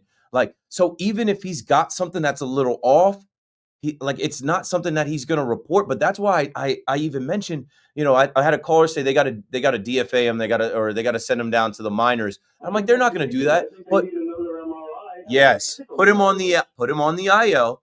Let's take another look at the guy, and then maybe even give him some time off to rest, and then come back, strengthen it, and see. Because everything I'm reading, the diagnosis, it was the stress fracture was the left and right sides of his T12 vertebrae, and I'm always Googling and looking up stuff. The initial timeline was that's the middle of the back, and that's what you pitch with. So there's a reason why he's not able to locate. There's a reason why his velocity is down. So the game, right? Yogi Berra says baseball is 90% mental, the other half is physical. So if his brain is already telling him, wow, this is crazy in New York, the fans are booing me. I got a newborn kid. I might not be here next year. I don't know where I'm going to play. I was a closer. I want to be a closer. They demoted me this fast. My own fan base is against me. I'm making it harder for Boone. Oh, the mound isn't to the likings of my kid. Like, oh, I did have a couple good outings. I feel like I'm right, but like, it's too much. There's so many compounded issues that I'm like, how is this guy going to overcome all of this to be the Yankees closer? I don't need him to be. How is he going to overcome all of this year to get to a form where they can use him in a high leverage situation? I don't know how he's pitching. If there is a recurrence or an aggravation of that stress factor, he said, how is he pitching? So what I got from the research was they were expecting him back in May, but it took longer. He didn't come back until July. It hasn't even been a year. That's correct. Absolutely. Bless you, my son. Thanks for the call, Harvey. 888-808-1019. I'm just trying to figure it out, folks. I'm a Yankee fan like you, and they don't tell us everything. And I'm looking at the guy, and I'm like, I've seen the guy pitch. He used to be lights out. He used to have some fire. And I was so excited when we got him because I'm like, oh, this bullpen's going to be the best in baseball. But now I'm backing off that. Now, and I got on here and told y'all, don't boo him, man. Give him an opportunity. We gave him an opportunity. We've given him too many opportunities. We've given him soft landing spots. We've made too much excuses for a guy that just got here. And I don't care at all about facial hair and beards or whatnot, but it's compounded. This is the guy forever that is going to be linked to. Okay, he got here and he held out. He didn't shave his beard until he put on team-issued gear, until he put that hat on and the workout shirt he shaved. And the baseball world saw the image of Devin Williams without a beard, and they said, oh, they neutered him. He lost his aura. The Yankees zapped him. No, the Yankees did that so that he would be comfortable and throw his fastball and throw his air bender, and we could have the best closer in the game. It hasn't helped. So what is it? Maybe it isn't the right fit. And that needs to be decided sooner rather than later. But what did I always used to say to y'all? The Yankees die hard on their trades and their contracts. That is ego and pride. Because your ego and pride will tell you, we gave up something for this guy. We're going to make it work. We gave up something for this guy. We're right about him. We can fix him. Okay, so you know who has to suffer through all that? His teammates, the record, and the fans who are not going for it. When we come back, we'll do Tell Me Something Cool, and then I'll lean into that a little bit more. But ultimately, it's happy times. We're in first place. The Yankees won. They put up 12 runs. What an inning! 10 runs in the 7th inning, and then Max Fried on the mound. But there's this one issue that has to be solved. And if I know them like I have known them through my entire life, in May they're gonna keep going with this. But there's something I'll tell you when we come back to tie it all together, where I'm just gonna be like, nah, bro. Nah, cut your losses. Cut it now. We've seen enough. Sometimes you just got to know. And I mean, guys are calling him Sonny Gray 2.0. It's not even that. It's just like, we don't need this. This has been a net negative. Why? All right, 888-808-1019. Tell me something cool when we come back. Keith McPherson on the Fan. BRB.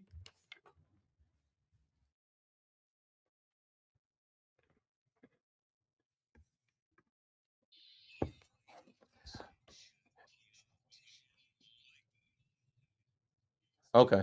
My bad. I thought you were I didn't say what's up yet, but I know we got past the 12:30. I thought you were aware I was about to break. Oh, you were actually talking to him. Oh, good. So he can't do his remote?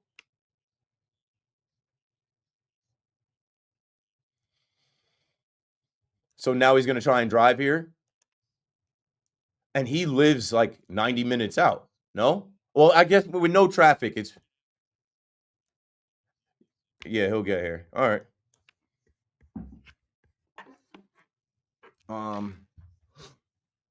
Okay, so yeah, queue up whatever like the rejoin is, and then drop the Tell Me Something Cool drop when we come back. Thanks.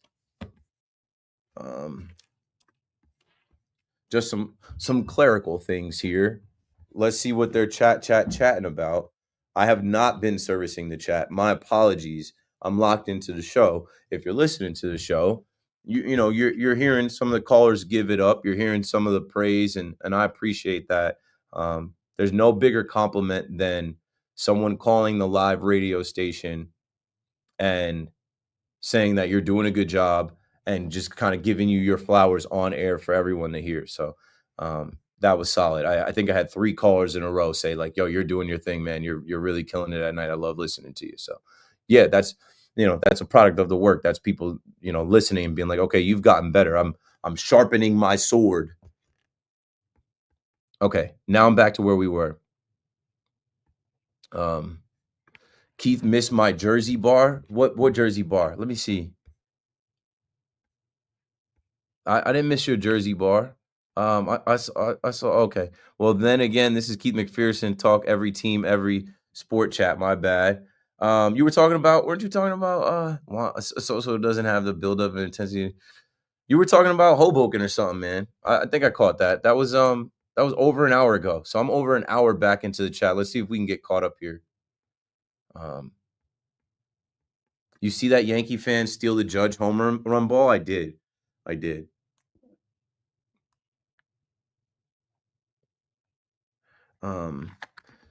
I gotta post something real quick, and I don't know if I'm gonna have time to get us caught up. Let's see. I feel like this Devin Williams thing is just going to be too hard to make happen. It's not working, and even if he does figure it out, baseball is gonna baseball. The fans are gonna be fans. It's impossible to be perfect, and there's already so much stacked against him. He doesn't have to be a high leverage reliever, but I know they are gonna keep trying. Yankees. Okay.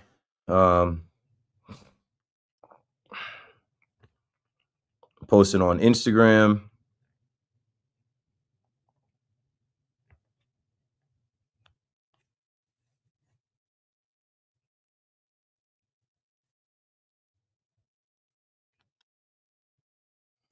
And post on TikTok.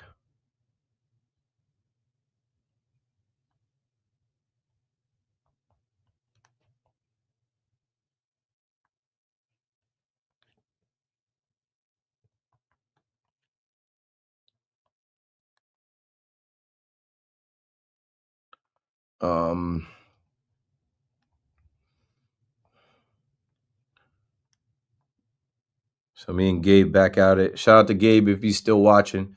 Gabe just clipped this up from my live stream, and I'm posting it now on my channels.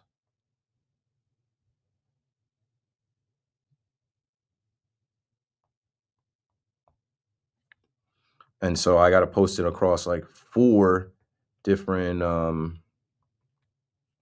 platforms. All right, we got Instagram, we got TikTok. I got to post to YouTube Shorts and then Twitter, and we good. We good. Go, go, go, go, go, go.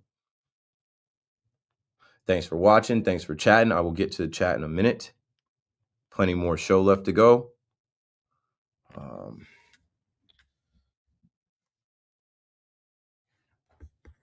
Yanks also added left fielder Brian De La Cruz, who bats righty. Yeah, I don't know when we're going to see him, though.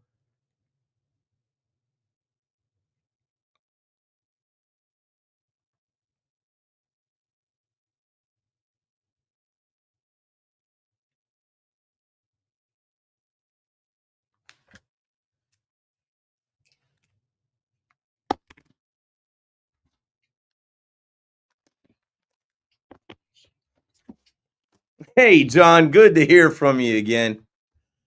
You want to know something cool? You want to hear something cool? Yankee fans are the absolute coolest. I saw Brian Hoke put a tweet out today. The Yankees announced they've hit 50 million. 50 million paid fans in the new ballpark.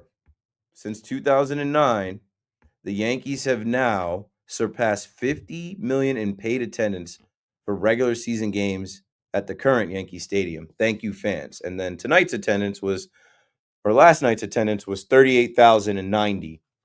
And I think the other night I might have been talking about how, like, only really the Dodgers can talk to the Yankees about attendance. And even this year, we'll pull it up real quick as we get back to the calls at 888-808-1019. Still talking about the Yankees. We'll bring in some of the Mets conversation as the Diamondbacks defeat the Mets 5-1. The generational Juan Soto.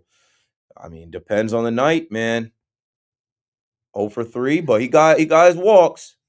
He was 0 for 2. He got 2 walks, though. We'll talk about it. But yes, back to the Yankee fans and what I just think about the stadium.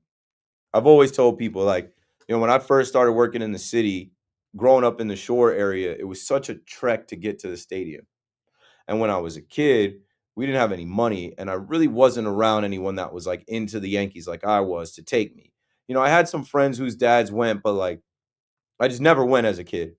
So when I got my first job in the city, I'm like, yo, I'm in the city now.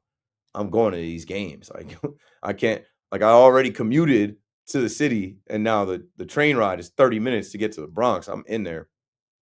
And I started going to as many games as I could once I learned how easy it is to go, by yourself. It's so much more efficient.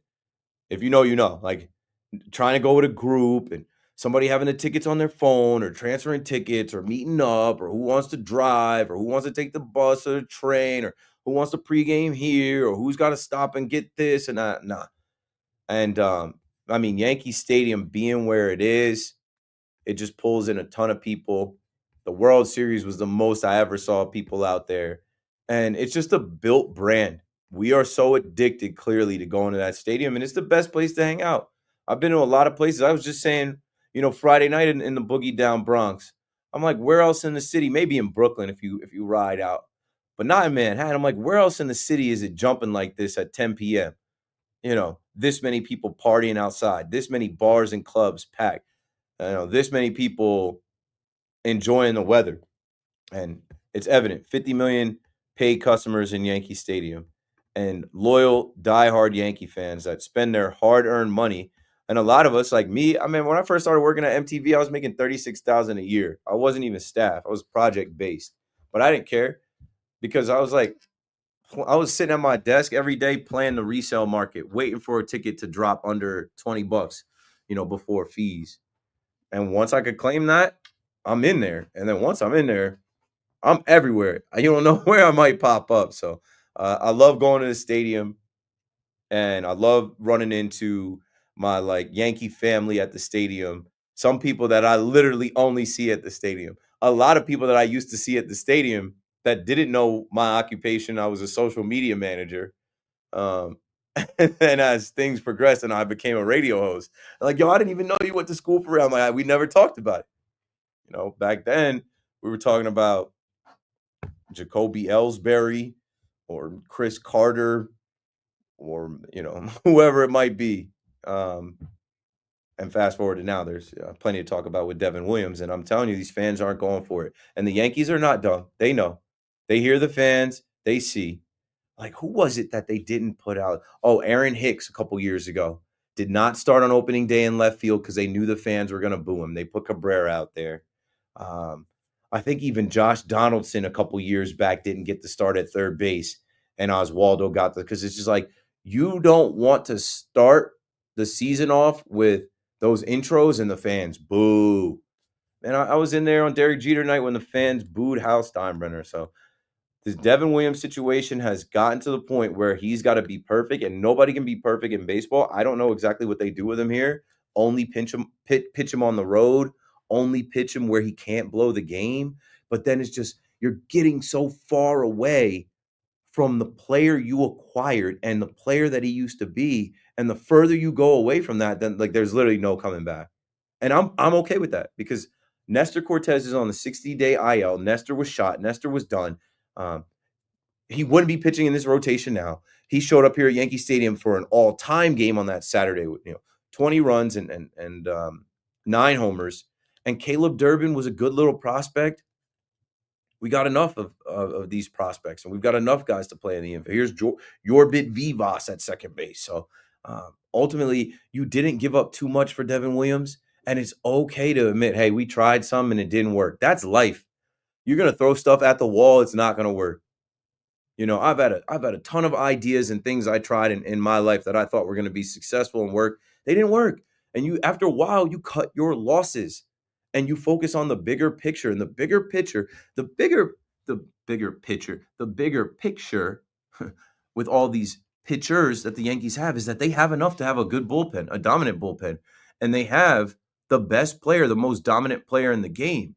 And the whole mission this year is to get back to the postseason and cross your fingers, wear your pajamas inside out, hope and pray at night that Aaron Judge can be the Aaron Judge that he's in, that he is in the regular season in the postseason this time, because that could be enough to propel you. That could be enough where, like tonight, they want to walk Judge. We've got enough around him. And in the postseason, they're not just so quick to walk Judge. Stanton is coming back, right? These are good problems to have. Like, there are some hitters in this lineup. So, I mean, I know it's May 7th, but I'm always thinking about October 7th. And I'm always thinking about, man, this is a short window. Judge just turned 33. Cole is coming back from Tommy John. He's supposed to start throwing or something like that, but he's 36. Stanton is 35. Like, this window is closing. Do not play stupid games and win stupid prizes with Devin Williams. It ain't worth it. It ain't worth it. He's not going to be your closer of the future. Get what you can out of him, but do not risk any more games, losing games, and upsetting these fans, 50 million fans that are addicted and obsessed with the New York Yankees and this culture and this fandom and this stadium and doing what we do up there in the Bronx. 888-808-1019. John is in Maspeth on the Fan. Welcome back, John. You know, talking, hosting.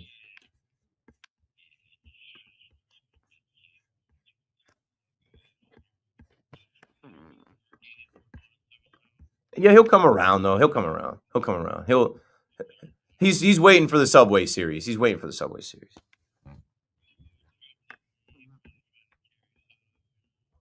for 4. Nimmo was definitely feeling it. Yep.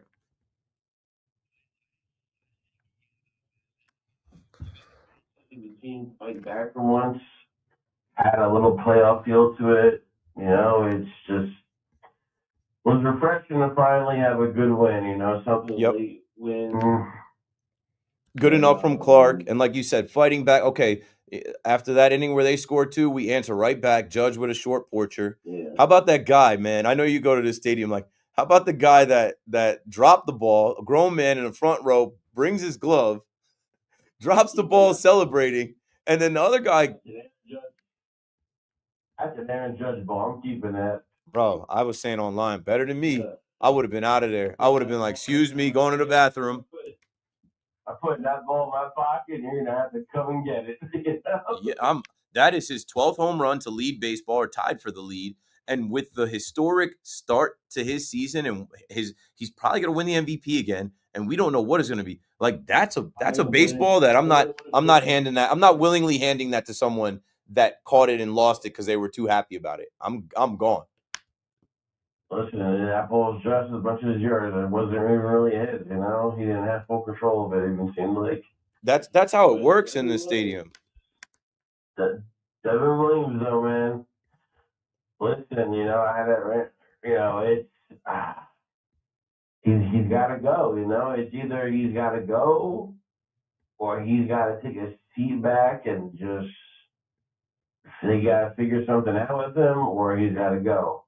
Whether it's a little 10-day stint on the IL, tell him to go take a vacation and come back with just a little reset, or just pitch him in the 5th or 6th inning and nothing but low leverage spots just to build his confidence up. Or just trade him, you know. I mean, we're 12 weeks away from the trade deadline. So yeah, I'm fine with trading him anytime soon, you know. But I would love for him to just get it right, you know, because if he can just get it right, he will be awesome in the playoffs. Because, you know, the playoffs is all about the bullpen, you know. And I was excited when we got him, you know, because he is one of the best relievers in the game. He was, yeah. In the next 5 years.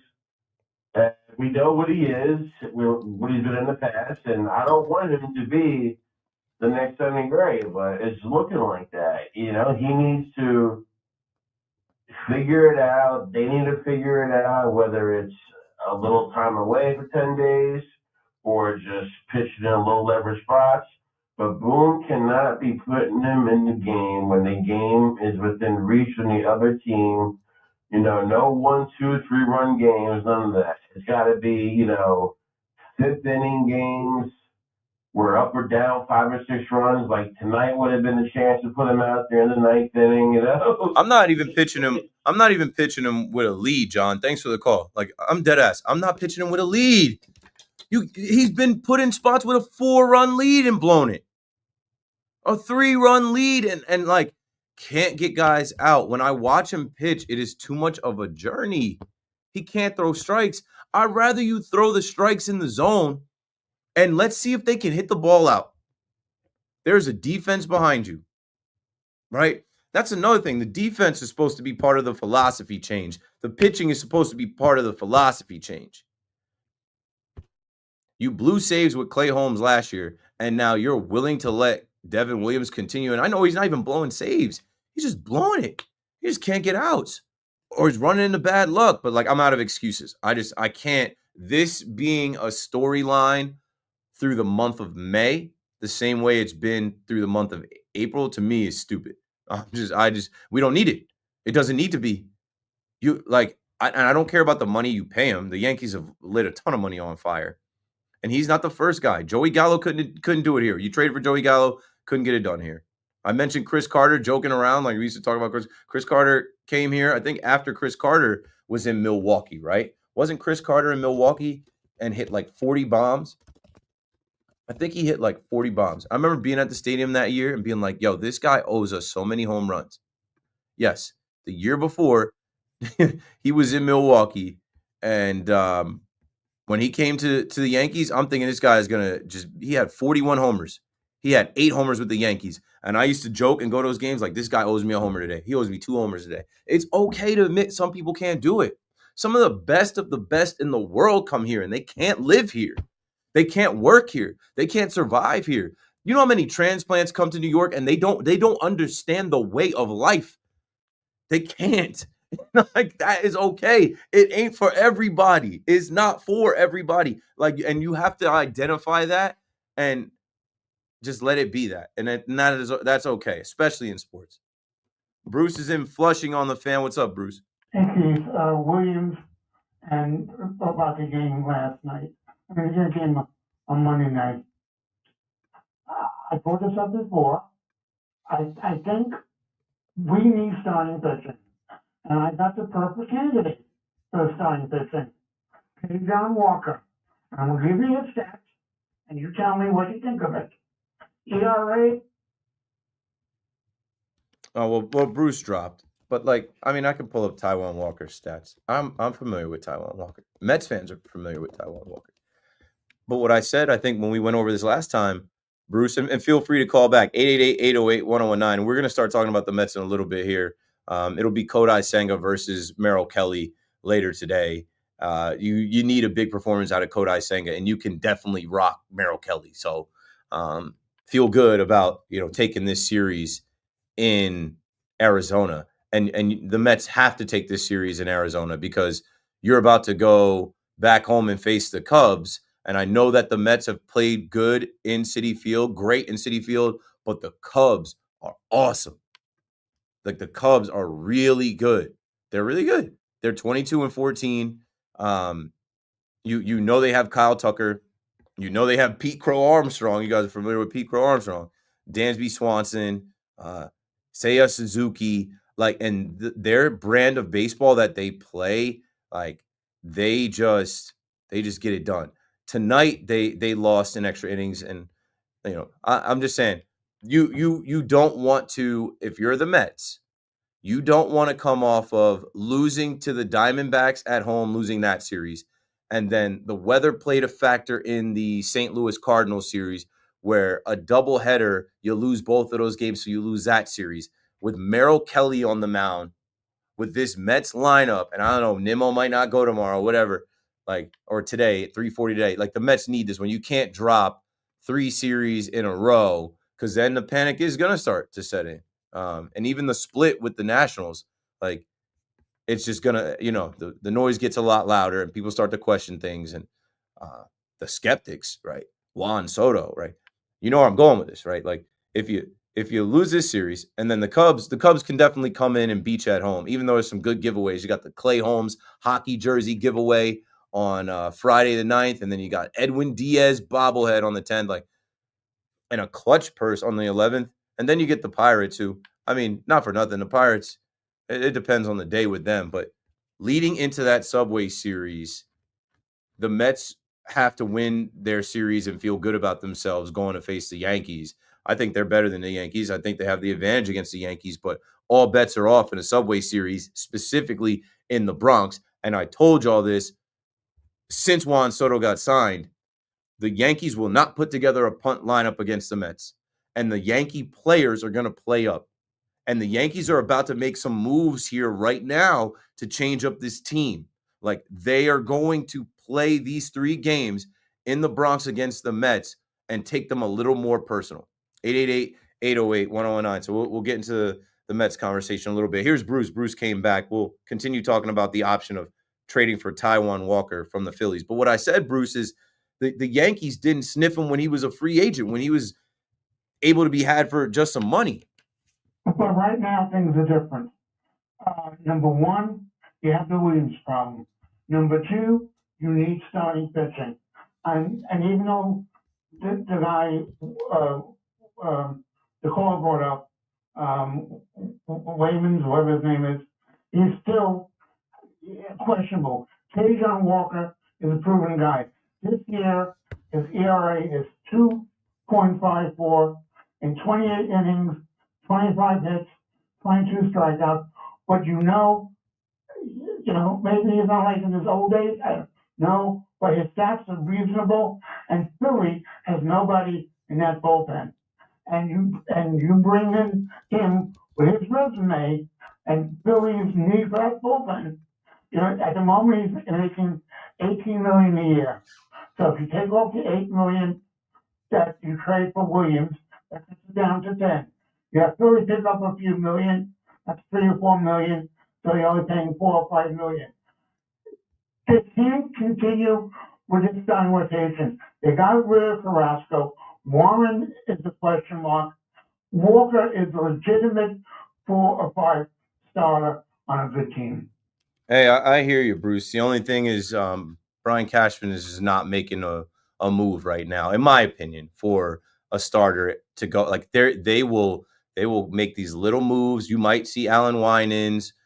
You might see Ryan Yarbrough get a start. You might see a bullpen game. I just don't see them giving up anything to get Taijuan Walker. I think that they will wait so we get more data on the season and we see who is available and what teams kind of fall out of it. And then at the deadline, they will punch it for more of a frontline starter that we can add to a series where we're going to pitch Max Fried, Carlos Rodon, and said person. 888-808-1019, 1 hour left. When we come back, we'll talk more about the Mets and the Winter Mets. I need Karl Anthony Towns to raise his game. Kristaps Porzingis may be out there. We'll get you more excited for this game 2 with the Knicks coming up later tonight as well. Keith McPherson on the Fan, right back after this.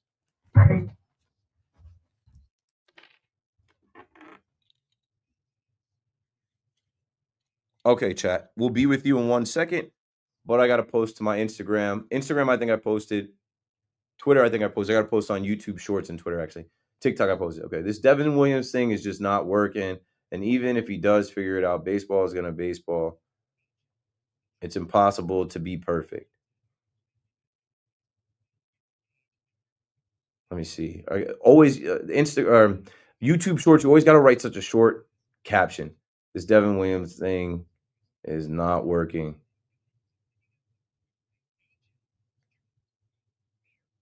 And the Yankees don't have to force it.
policeofficersrighttosue.com. Zach Allen stifled the Mets 7 innings, a one-run ball, 6 Ks, sending the Mets to their 5th loss in 7 games. This one by the final of 5-1. The second time Gallen shut the Mets down in the last week. David Peterson gave it up 4 runs over 6 as the Mets mustered just 4 hits all night. Not to mention a little bit of an injury issue with Brandon Nimmo.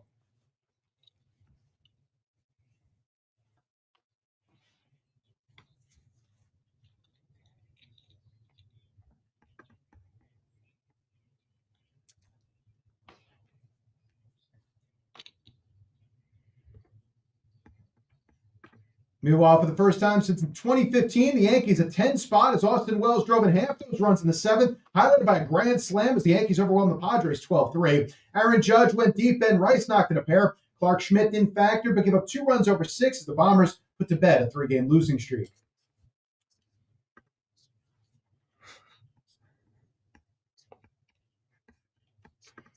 One of the note before the game, the Yankees designated Carlos Carrasco for assignment. NBA, Warriors erased the T-Wolves 99-81 in Game 1, despite Steph Curry leaving this one in the second strained hamstring. He's day-to-day. And the Pacers shocked the Cavs 120-119, getting a Tyrese Halliburton 3 with 1.1 remaining, take a 2-0 series lead. 60 degrees, nice guys, Central Park, that's what's happening. I'm Marco Bellet.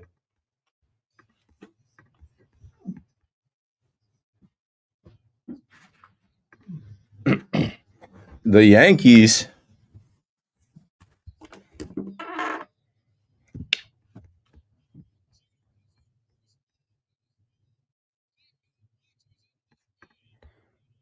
No, I didn't. I haven't listened to the podcast. Thanks.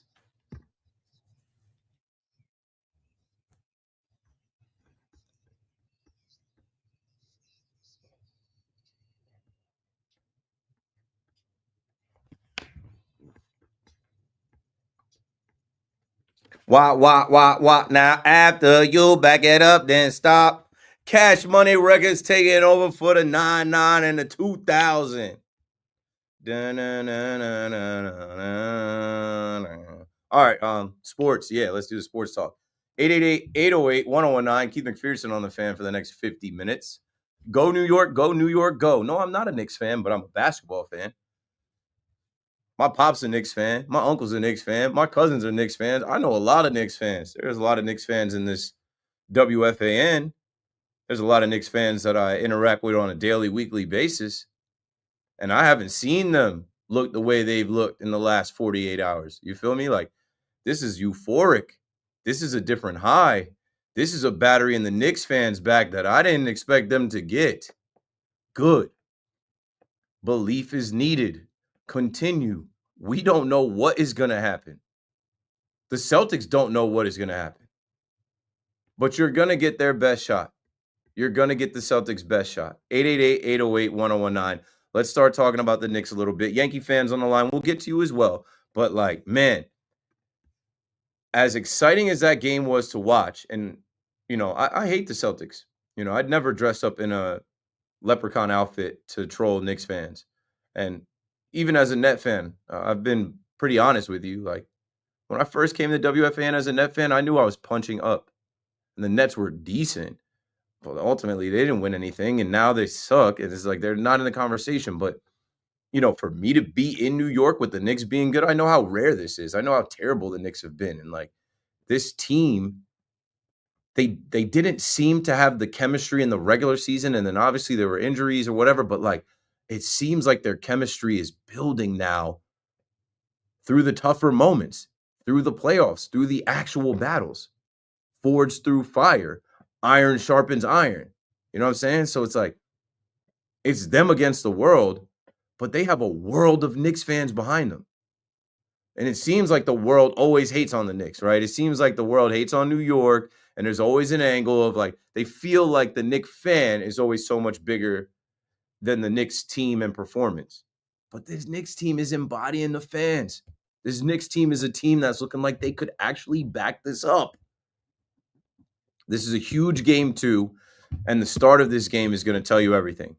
If the Celtics can hit their threes, if the Celtics do have a different approach, if they do get the Knicks in foul trouble and continue to go at them and learn from game one, then we're going to see what type of series this actually is. But man, there's no such thing really as house money, but there's no pressure on the Knicks here. They're up 1-0.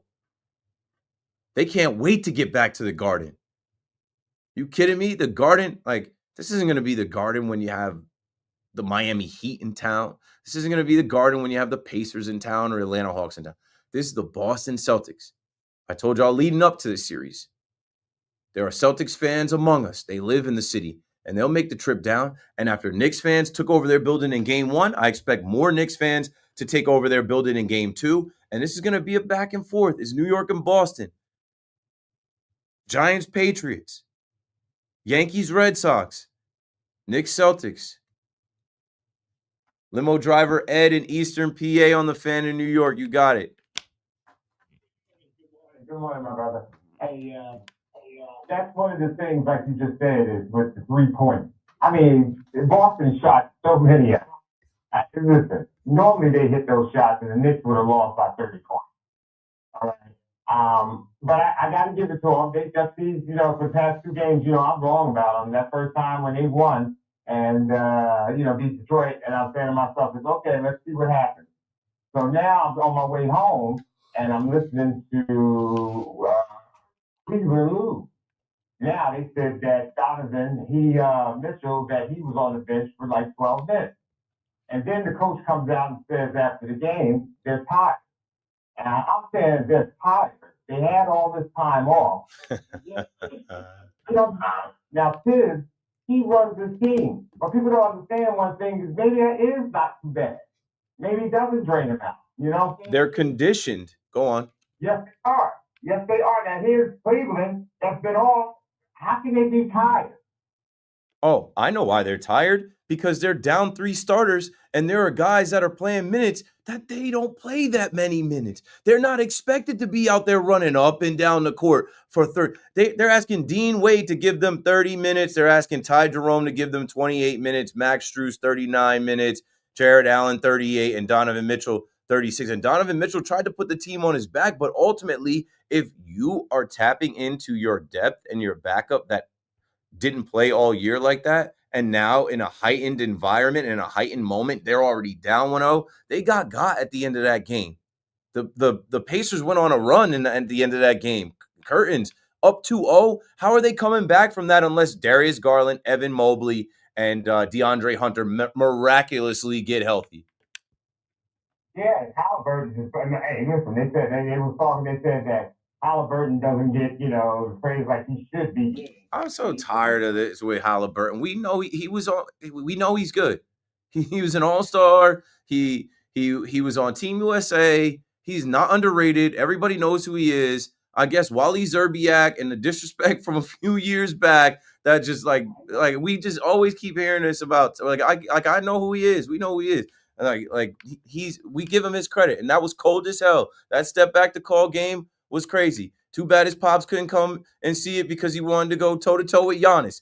But at the same time, where I'm at, Ed, is the Pacers are halfway there to punching their ticket to the Eastern Conference Finals. And if you're a Knicks fan, don't you want to go check them? Don't you want to potentially get revenge for last year? Reggie Miller, silence, come on, don't you see the writing on the wall? Yep, and that's it. Now, one more thing is, and I'm not understanding this. What is the problem?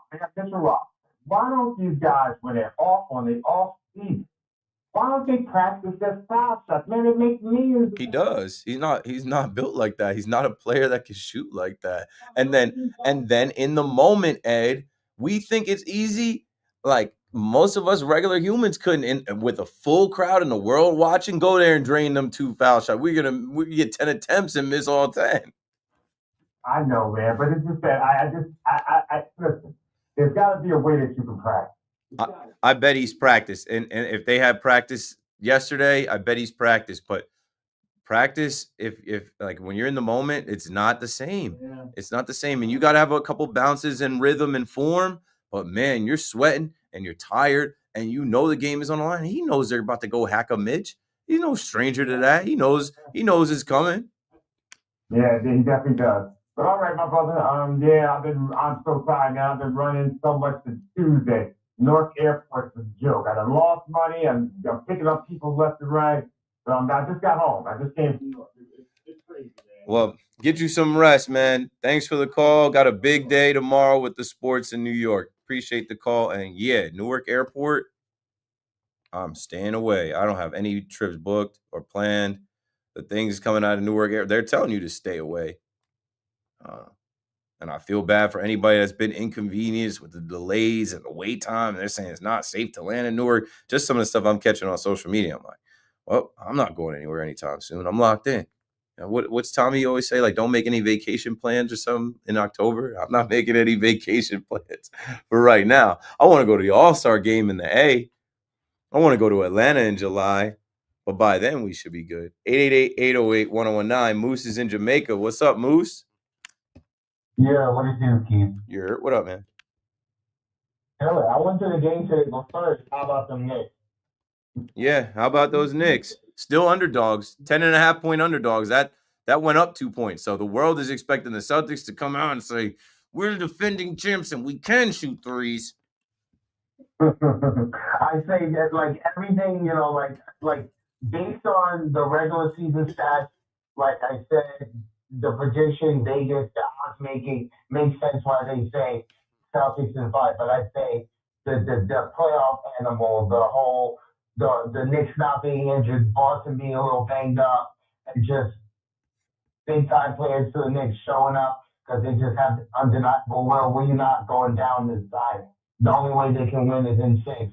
And by the way, I did put in $100 bet for the Knicks to win in 6. So it's looking pretty for now. But let the chips fall where they may. I won't. It doesn't kill me to lose $100. I made it to some money. So that's why I even did it because I just want. But was really refreshing considering the whole blow up of yesterday and the whole Devin Williams thing is really disheartening. Not from a GM's perspective, but like not to place blame on Cashman or Boone or because they either should have done their homework or were hustled, right? But from a fan's perspective, it really sucks to know that what was seen as the surest thing other than Emmanuel Clase to being 3 outs in the ninth inning guaranteed among the rest of Major League Baseball is nothing but a bad. Yeah, but like it's also the change of scenery. Thanks for the call, Moose. 888-808-1019. Knicks in 6 is still in play. But again, Vegas, they're not going to be wrong all the time. They were wrong in that first one. And most people are not expecting another overtime game. And I don't know. It's going to be fun to see because anything can happen. But anyway, the Knicks are 10.5-point underdogs. And the over-under is set at 211 for the game 2 coming up. Now with Devin Williams, I mean, Cashman said that he had his eye on Devin Williams for years. They had been trying to get Devin Williams for years. I think they did their research, but there is just no way for you to research and figure out how a guy is going to respond to being in the big city, being under the bright lights. The pinstripes are heavy. We know this. You can name a bunch of players where it just did not work out here. It just did not work out. IKF came here to be the shortstop. It was like, IKF, I don't know why they tried to make him a shortstop. He couldn't do it consistently enough. He couldn't hit. He couldn't field. And what they keep doing? Oh, no, there's metrics that tell you he's a good defensive shortstop. And okay. All right. Sonny Gray gets mentioned. There are other pitchers. It did not work, whether it was like Lance Lynn here or Nate Eovaldi here, and then they go elsewhere and they shine.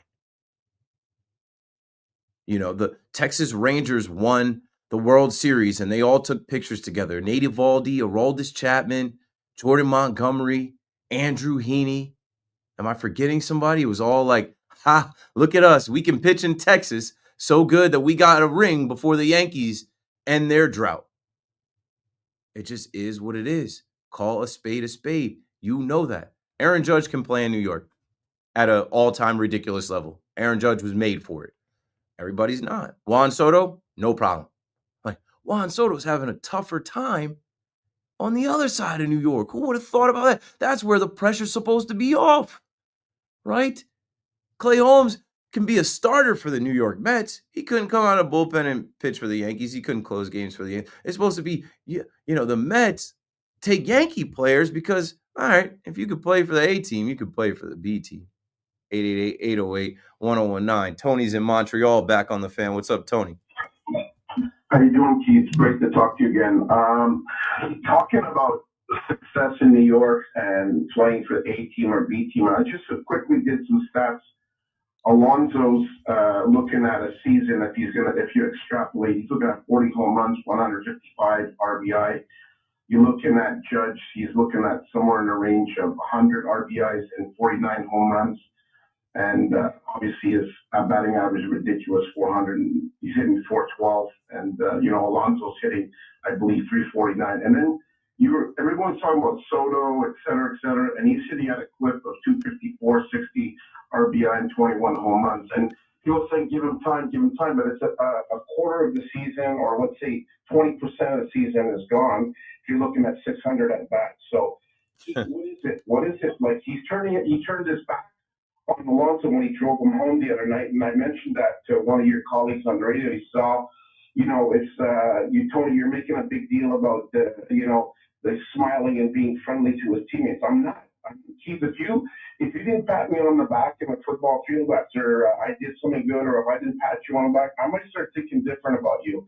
We're still looking tonight when the Edmonton Oilers came back. I mean, did you see these guys jumping on top of each other when Brown scored that goal with 1 minute left, and they went ahead with 3 minutes left when another player, it was Zach Hyman scored a beautiful goal. They were jumping on each other like they loved each other. And I look at Judge. He's always smiling. He's always got that grin on his face. Even when he gets pounded by the media, he doesn't turn into a viper. Alonso, he shut his mouth the whole season, off season. He didn't make any bones about anything. He just sat there, like you said, took the comments, and he said nothing. And it came time they signed him. I'm just wondering, Keith, you're in the bowl. You're in New York. What do you think? What is it that's causing Soto to have such a miserable season? I'm just watching it from a long distance, and I figure you might have some insight into that. Yeah, I was joking about it, but now, like, when I say, give it time, I'm saying it facetiously. I'm saying it sarcastically. Like, we've given it enough time. Juan Soto doesn't look like the Juan Soto I watched last year. He doesn't look like the Juan Soto I've seen throughout his career. He looks like a guy that did everything he could to squeeze every single thing out of Steve Cohen, and he got it, right? For not just him, but his entire family. And that was his whole motive. Scott Boras and the Supreme Court of Soto, the team that signed Juan Soto, the generational Juan Soto, the Centurion, they called him a Centurion. They said whatever team signs Juan Soto is going to make billions over the decade and a half that they have the player. Well, and you know what, Keith? I just want to make a point. That to me, that gluttony of that contract is going to eat him up. And I said this early in the season when people were saying the Yankees not going to go anywhere, the pitching's bad. I said, no, bro, you have Judge. You have Judge, who is a leader. He is a captain, and he's an icon player, and he can take the heat. So can Alonso. Alonso can take the heat. And that's the thing, man. If you don't love yourself, like you said the other day about Shadar, if you're not going to be humble, you will be humble. Guess what, Keith? You're right. Guess what? Yeah. Soto's getting humbled, right? He's getting humbled because he loves himself too much, man. And you know what? I just make this last comment. It's not the smiling. It's the part of being part of the team and loving the team you're on. And I always said, we have Judge. The Yankees are good, and they can build around it. And one last thing. The guy in Toronto who is always playing like he's at the sandbox, at the sandlot. He's got a smile on his face. He goes to the All-Star game. He's got 50 guys patting him on the back. He got the best money. He got a guaranteed $300 million up front. And guess what? If they go on strike, that money's in the bank. Yeah, Canadian-born player, stayed home, didn't do what a lot of Mets fans thought, and turned that money down, hit free agency to come take Steve Cohen's money. All money ain't good money. Thanks for the call, Tony. 888-808-1019. You said the word gluttony. That's one of the 7 deadly sins. Gluttony is the overindulgence and overconsumption of anything to the point of excess. Is Juan Soto worth that contract? I remember saying on this radio station, wait, we're getting over $750 million. Whoa. I think it's ridiculous. No, Keith, that's what you got to do to sign the player. Well, maybe that's the wrong thing to do. Is he better than Ohtani? Is he better than Judge? Imagine like the Yankees paying him $760 million and he's performing like this. He wouldn't be because he'd be hitting in front of Judge. But Judge, look at the numbers Judge is putting up as Judge, as the captain of the New York Yankees, as a father now, as a family man, a good guy, a leader, says all the right things in the media, does all the right things on and off the field. had loyalty to, the Yankee brand and wanting that hat on and stayed there, actually took less. Didn't say, oh, well, the Padres are offering me more, so that's where I'm going. Sweepstakes over. Always going to the highest bidder, man. Money can't buy you love. Money is the root of all evil, as we talk about gluttony, one of the 7 deadly sins. There is enough evidence to say maybe Juan Soto isn't that happy as a Met.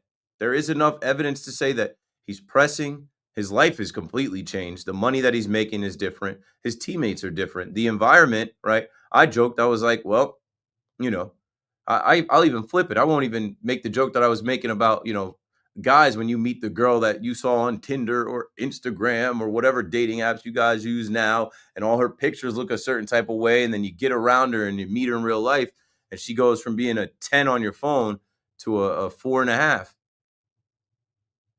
Maybe this wasn't all it was cracked out to be so far in these first couple months. Maybe the chase is what made Juan Soto. The pursuit of always getting this big contract and being the highest paid player in baseball. Now that he is, he's got to settle in. It's going to take a while. It's not going to be immediate. It's going to be here and there. It's going to be Juan Soto. That's not my problem. Him not celebrating with Pete Alonso, that might be a little bit of jealousy and envy, right? That might be a little jealousy and envy. You were so greedy and you wanted all of this money and you got it, but you can't buy Pete Alonso's production. You can't buy Pete Alonso's numbers. You can't buy what Pete Alonso's done in the clutch. Pete Alonso's actually benefiting off of you. You are the highest paid player in the sport, and they got to pitch you a certain way so you don't beat them. Here comes Pete Alonso ready to go. They've underestimated Pete Alonso, right? Because the whole offseason, who wanted Pete? There's no offers for Pete. Pete's got to go crawling back to the Mets and take whatever they give him. No, the Mets gave him good money. That's all Pete ever wanted. Hey, just pay me for what I'm worth. Pay me for what I've done. Make me the highest paid first baseman in baseball, and now I'm playing like the best first baseman in baseball. Ding. Paid Pete. He's been money, cash. Juan Soto has been a waste of a lot of cash. Haven't gotten the return on investment because it's too much money for a guy that isn't a plus defender. And baseball will humble you. The same way I'm talking about Devin Williams. And now, even though the Yankees want to get him right and they can find the right spots for him and all this other stuff, baseball is hard as hell to be successful at. So Devin Williams can get right and still fail in a big moment because those other guys drive nice cars and those other guys make millions too. So baseball is humbling Juan Soto. He got the money, he got the big contract. Maybe it's not all it's cracked up to be a Met. Maybe the contrast of his experience as a Yankee last year and a Met this year, maybe there are, how would I know? Maybe there are some little things from travel, from the medical staff, from whatever, and it was hilarious to me how it was all sold as like, oh yeah, this is a family environment. This is the best for my family. Your family's not on the field. You have to become family with the guys in the clubhouse. You have to become family with your teammates, and there can't be any envy or jealousy, right? It's got to be all about the team. And so some will say, well, Juan Soto's played in 2 World Series. He's won 1. He's been in the opposing big moment. It's regular season. Yeah, but the Mets have a lot of joy. They're good now. The Mets have a lot of players that are happy to perform and win. And Lindor is the captain and the leader. You can't be Lindor. Juan Soto, you went to the Mets thinking that was going to be your team and you'd be the face of the franchise. You're an understudy to Lindor and Alonso. And it's funny because they're benefiting off of hitting in front of you and behind you. Pete Alonso is the face of the franchise, the polar bear, and he's shining. His numbers are much better than yours. And what Lindor embodies, what Lindor is as a leader and as a person, like you can't be him. So yeah, that's the long and short of what I'm observing. And there's so many opportunities that Juan Soto has had now to be Juan Soto that, like, I watched him as a Yankee. When those opportunities came, oh, you're moving your seat closer to the TV. You just know it's inevitable. It's about to happen. He hasn't been able to make it happen for the Mets. 888-808-1019. Ross is in Bergen County. Before we go to the next break, you got it, Ross. Keith, what's up, man? How you doing? Good. How are you? I'm doing all right. You know, it's almost like the NBA scriptwriters saw what the NHL cooked up. They had those 2 game sevens. I don't know if you saw the way those ended. They said we gotta get things going in our own right. Round two, I don't know if you saw the stat. First time ever the road team won every single round one. And now if you add insult to injury with Indiana now winning the game two, all 5 games the road teams won. Road teams won every game. And you're talking about, you know, especially here at New York, you had the storyline. We didn't win a single game against kind of the consensus big three, OKC, Boston, Cleveland. The fact that they're 0-4 combined, and considering we're playing one of them, you know, that whole narrative goes out the gutter. You know, obviously Porzingis not on the court for it is a big deal, you know, with him being kind of like the fourth option on that team. But at the end of the day, you look at, obviously everybody's talking about Jalen. But when you look at what Bridges did, everybody and their mother getting on him in the city for what he does with, you know, the offensive side of the ball, but just alone with saving the ball from going out of bounds and then the skill to win it. I mean, just unbelievable. And then OG, I feel like we're not talking about OG enough, man. You know, when they were down, I think 20 was the most they were down by. It was the 75-55 in the third. He hit those back-to-back threes. I think that's what really got him going, you know, on the comeback. So just when you look at them all clicking, you know, except for Cat, which I guess is kind of like an external problem. If you want to nitpick, like the one problem is the loss. Cat's really got to get it going because he's Shaq. Everybody's saying, you know, they want to go on a run. You can't have these end this or but type games at a Cat anymore where he could have an on and off night. He's got to lock in and be that the 1B that runs 1A, and he has to. But aside from him, OG's been contributing. Bridges, even though he's not shooting, he's been contributing. Obviously, you saw with campaign when he's shooting, what he did in game one, man. So it was beyond huge to get that first game, and I hope they probably will, but I hope they don't go into this game too with the we only needed one type mentality, because that's where you kind of find yourself falling asleep with the wheel at that point. I hope they just go pedal to the metal, but either way, at the end of the day, that, you know, even if they do lose tonight, God forbid, the fact that they got 1 and 2 on that marquee court, man, it was absolutely huge. Yeah, I think it was the biggest game in the last, I don't know, maybe 10 years for the Knicks. And it was such an upset. The whole sports world watched and applauded it. But there are so many people, like Colin Cowherd was like, oh, that's the most meaningless game one win ever. No, it ain't. I think it sets the tone for game two later tonight, and we'll see what type of energy the Knicks come out with. I think they're going to be aggressive. I think that they're going to be physical. And if Karl Anthony Towns can score the basketball, that adds another threat. And like I said, these series, you're playing the same team over and over and over again. No two games are alike. The Celtics will have a different energy and different approach as well. Thanks for the call. 888-808-1019. I'm running out of time. But now we've got some Devin Williams calls. We've got some Juan Soto calls. And I guess we'll continue with the Knicks conversation as well. I'll tell you what I'm looking for and what I expect to see in game two. And, we'll wrap it up with the Mets, Yanks, Knicks conversation the next 23 minutes I have left on the Fan. KM to AM returns right after this.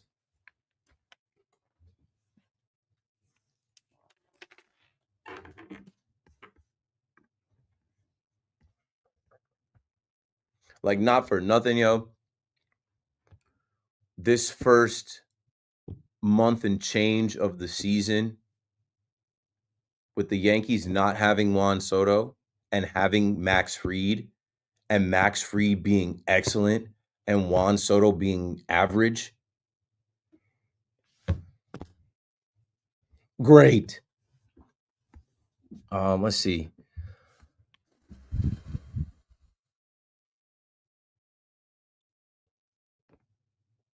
Don't forget to stretch. I sit for a long time at work. I used to have a stand-up desk because I would have some back issues. Now I have this like lumbar support. Sitting in here 3 to 5 hours. I go to the gym. I'm in the gym every day, and I stretch really good in there, and I'm all right. Let's see. Yeah, I missed that whole thing with BT and Steve Summers today. Shout out Marco Belletti. Cavs dealing with the curse of LeBron. My boy Dalton was in here. Say it now. I'll say it again. Your consistent outsider reflection set you apart from everyone else. Yeah, I know it. Dalton, I agree. Yogi Berra said the game is 100% mental. The other half is physical. The Yankees can eat that $8.5 million if they wanted to. It wouldn't be the first. Exactly. They paid Josh Donaldson $6 million 2 years ago to go away. He wasn't on the team. He was making $6 million.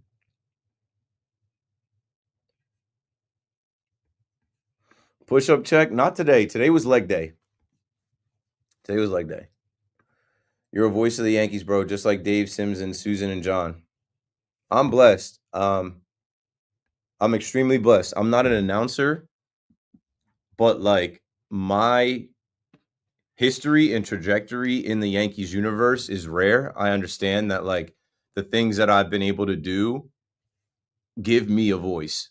I don't say I'm the voice of Yankee fans or the voice of the Yankees, but I know like I was in the 2014 MLB fan cave. That was the last year of the fan cave. Then I started to go to games by myself and became a bleacher creature. And then I started running with the creatures. And then I started doing podcasts, YouTube, and social media content. I became a Yankee content creator, podcaster.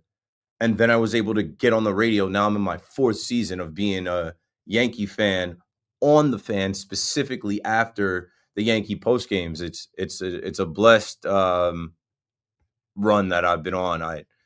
I couldn't have called it as a kid. I couldn't have called it as a college kid. So who remembers WFAN overnight Umberto's Clam House? I don't remember. I was going to sleep. What's up, Evan? Go Thunder. Tomorrow. They better bounce back. Your Nets have my guy Tyrese Martin. I mean, the Nets are done. Keith, you're a Nets fan? Yes. And shout out to all the Nets fans that helped me build this channel. This channel was built off the back of the Talkin' Nets podcast that I started under John Boy Media, and then I took when I left John Boy Media. And then when the Nets ended up, losing KD, Kyrie, and firing the coach and sucking, I just stopped doing Talkin' Nets for a while. And then I started to build my own brand, McPherson brand. And here we are. Now, this is the McPherson brand YouTube channel with over 2,000 subscribers and content about me. But stay tuned. May 12th, Talkin' Nets returns. I'm going to put that up. May 12th, Talkin' Nets Lottery Edition.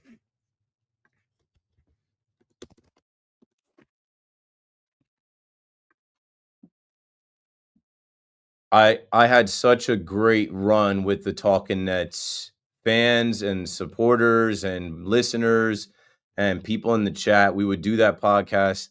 Shout out to the boy Hudson Flynn. Would never have been able to do it without Hudson Flynn.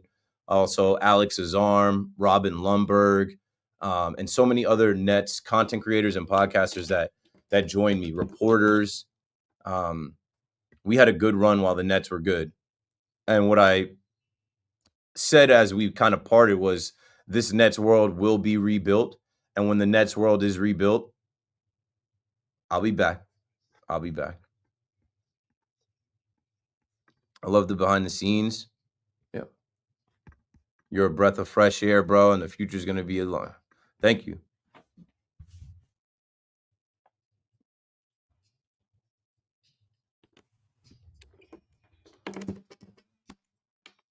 Okay, we're back here. 888-808-1019.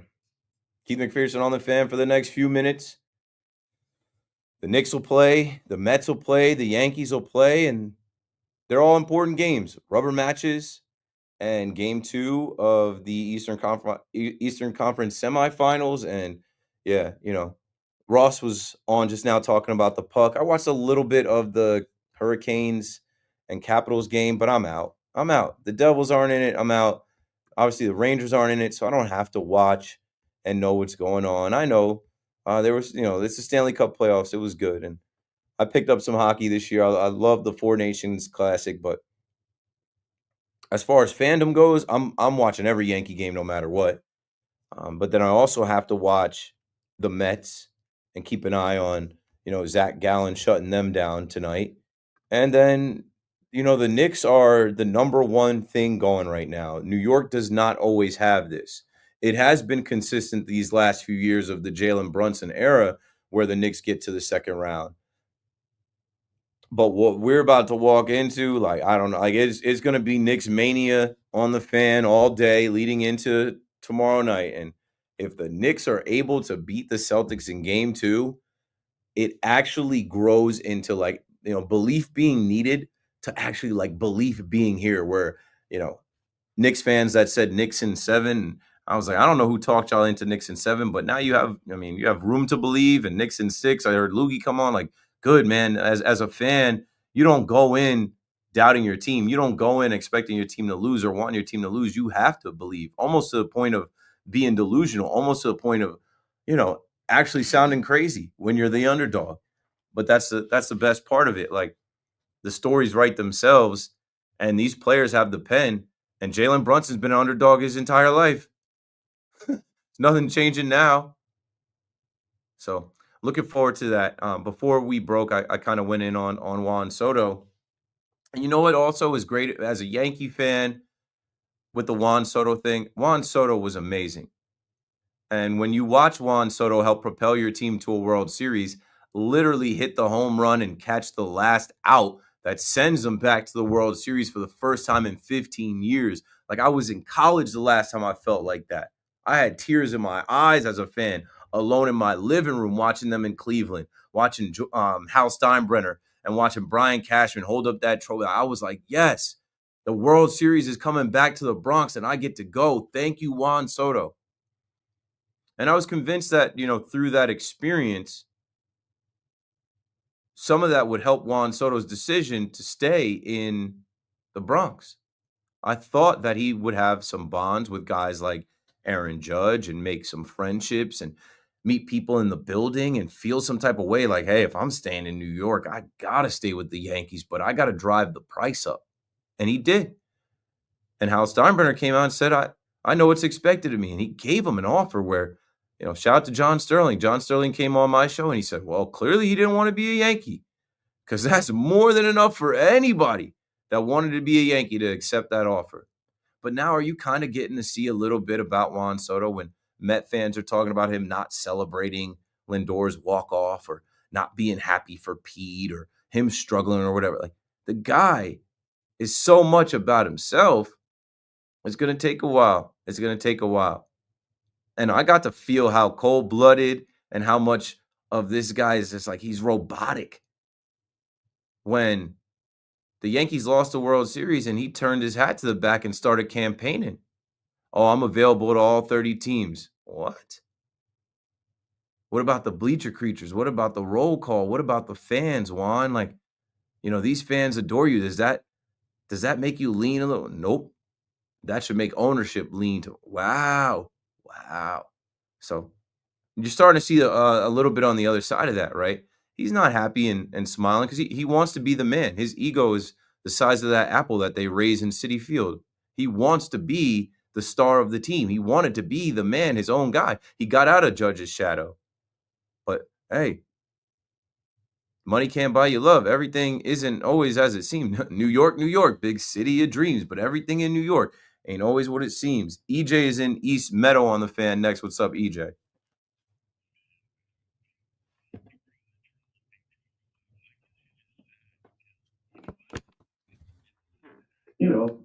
I think if I recall correctly, your Nets aren't doing anything. Your Devils just got eliminated. Your Cowboys are pretty much cool. And then here are the Knicks and here are the Mets, which you literally just said maybe about 15 minutes ago that, I think the Mets are better than the Yankees, which I don't really think that you truly believe. But the trolling, man, you and Tony with this, oh man, I guess he loves himself more than he loves himself. He loves himself too much. What the heck is that?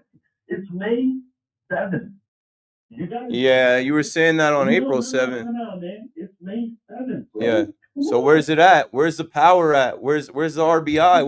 Where's his regular numbers at? Where's Juan Soto to save the day? 765 mil. Have to save the day because we're in first place, baby. That's it. We're in first place. Yeah, where's the return on the investment, EJ? all that parading you did signing the player, he's underperformed. It's not trolling. It's facts. And like my fandom has nothing to do with it. Honestly. He underperformed to what we think in terms of stats.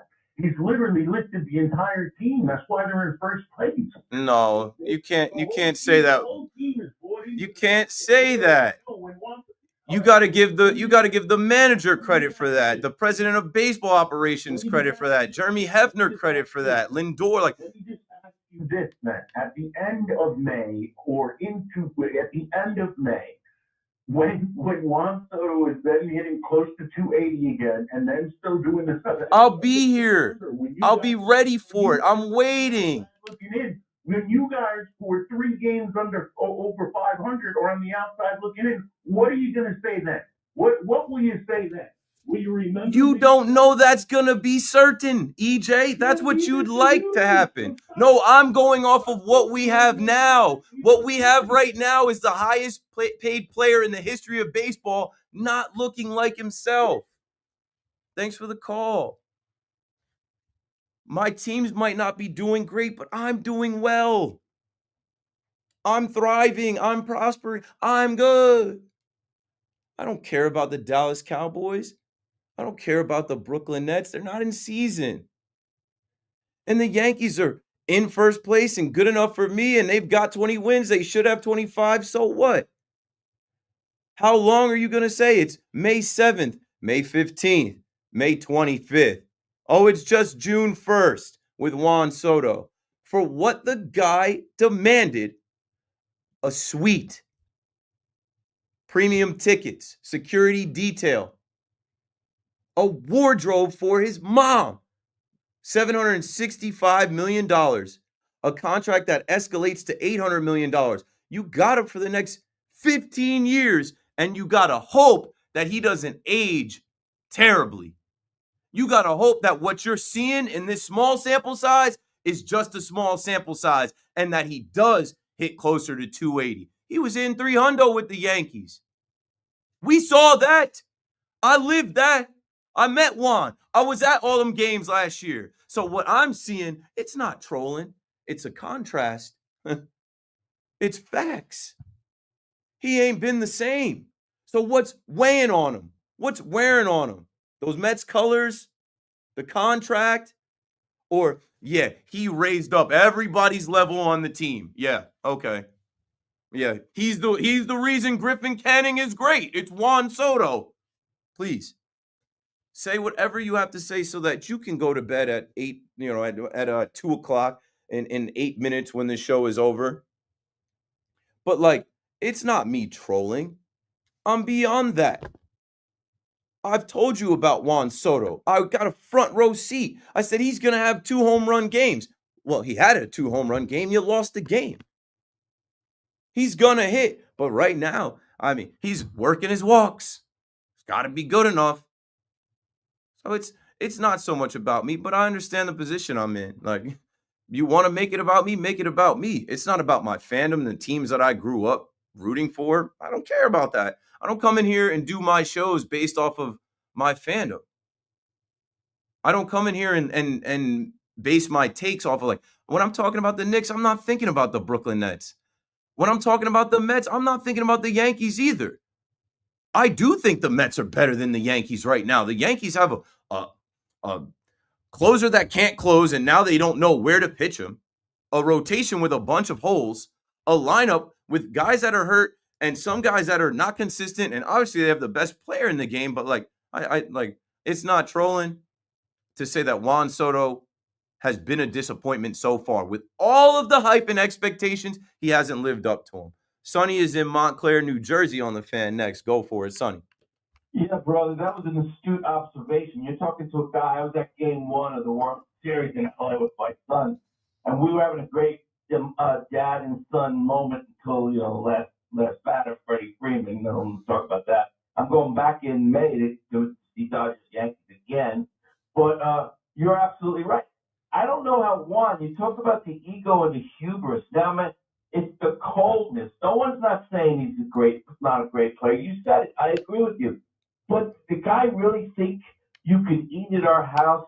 You could kind of hug us, be part of us, and they just move next door, and think that it wasn't even going to get to him at some point. Yeah, that's got to be weighing on him a little bit too, Sonny. In the city that you chose to play, half of the fans in that city, really more than half, they're wearing F. Juan Soto shirts. They're chanting F. Juan Soto. They hate you. You can't even walk anywhere in the city without someone with a Yankee hat that sees you and looks at you sideways.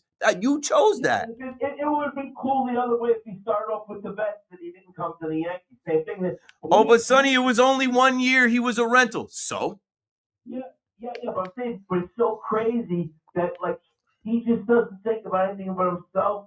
He's got to live with that kind of cross. Because he's a young guy that had no idea. He didn't have anybody in his circle that told him, hey, listen, the money is great and all, but this is a seismic shift. This is a colossal move. Do you understand what you represent going from the World Series with the Yankees and in that offseason, about a month later, joining the Mets? Do you understand what comes with that? Are you able to shoulder that? Because he's been automatic. This guy has been robotic. He has been so clutch in situations from the World Series with the Nationals to even in the postseason run with the Yankees.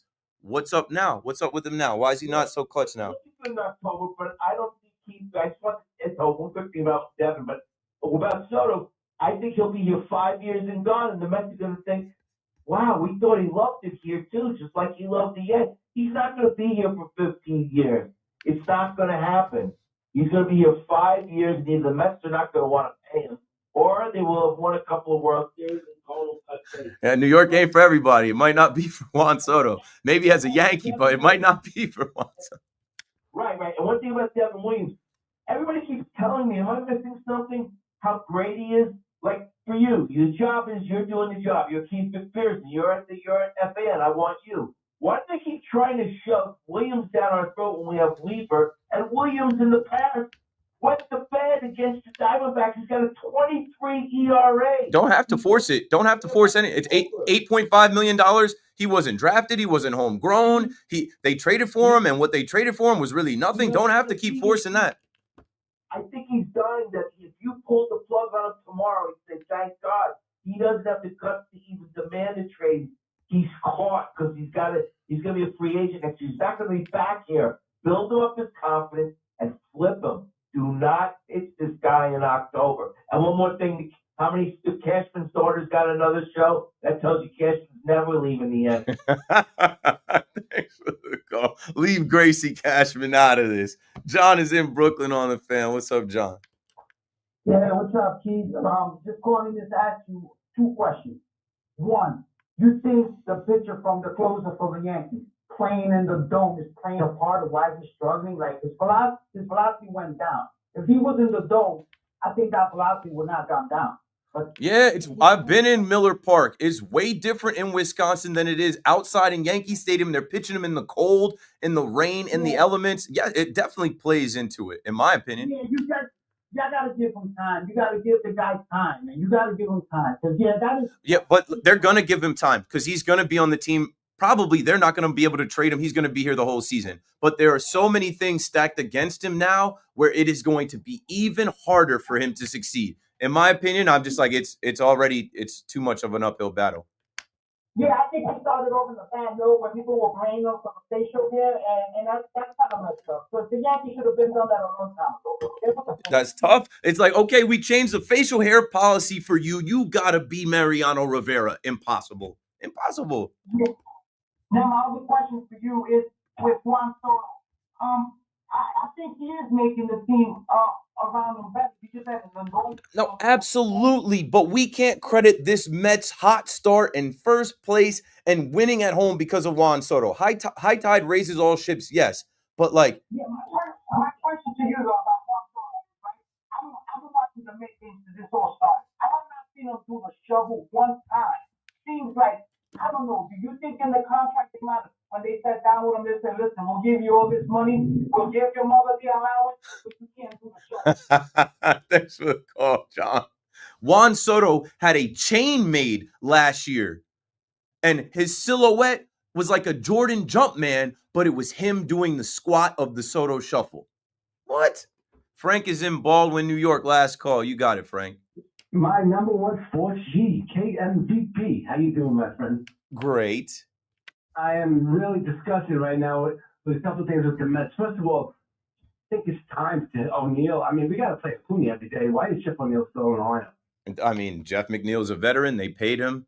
Acuna is the future. That kid, like, I would play him every day because he's gonna make plays. He's gonna do something to impact the game every day. But Jeff McNeil being back, he's paid. He's part of the fabric of the Mets. They're gonna keep running him out there. A good question. You know, I mean, people that come from Latin America, Dominican, sometimes they lie about their age. Is there just any possibility that maybe Juan Soto is not as young as he is, and maybe he's just aging, and maybe he's 31, 32? It's very possible. It's happened in the past with a lot of big ball players. I know he'll be a Met until he's 41, so that's all I can tell you. He'll be a Met till he's 41, so I hope he's not actually, 5 years. I hope he is 26. But that's none of my business. That's not my problem, man. Juan Soto, the generational Juan Soto, he's going to be great. You guys just wait. He's going to hit 5 home runs in the Subway Series against the Yankees. And I'll be here for it. And when he does turn it on, I'll be here for it. And I'm going to say, there's the guy I saw as a Yankee. I saw as a Padre. I saw as a National. I'm waiting for it consistently. I'm waiting for him to be the reason that the Mets win. It just hasn't really happened yet. But maybe it'll happen. Maybe it not. Maybe, I don't know. Maybe it'll happen. C-Mac's coming up next. Thanks for listening. We'll do this again tomorrow after the Knicks and Yankees play. Good night. Done. What they talking about, bro? What they like?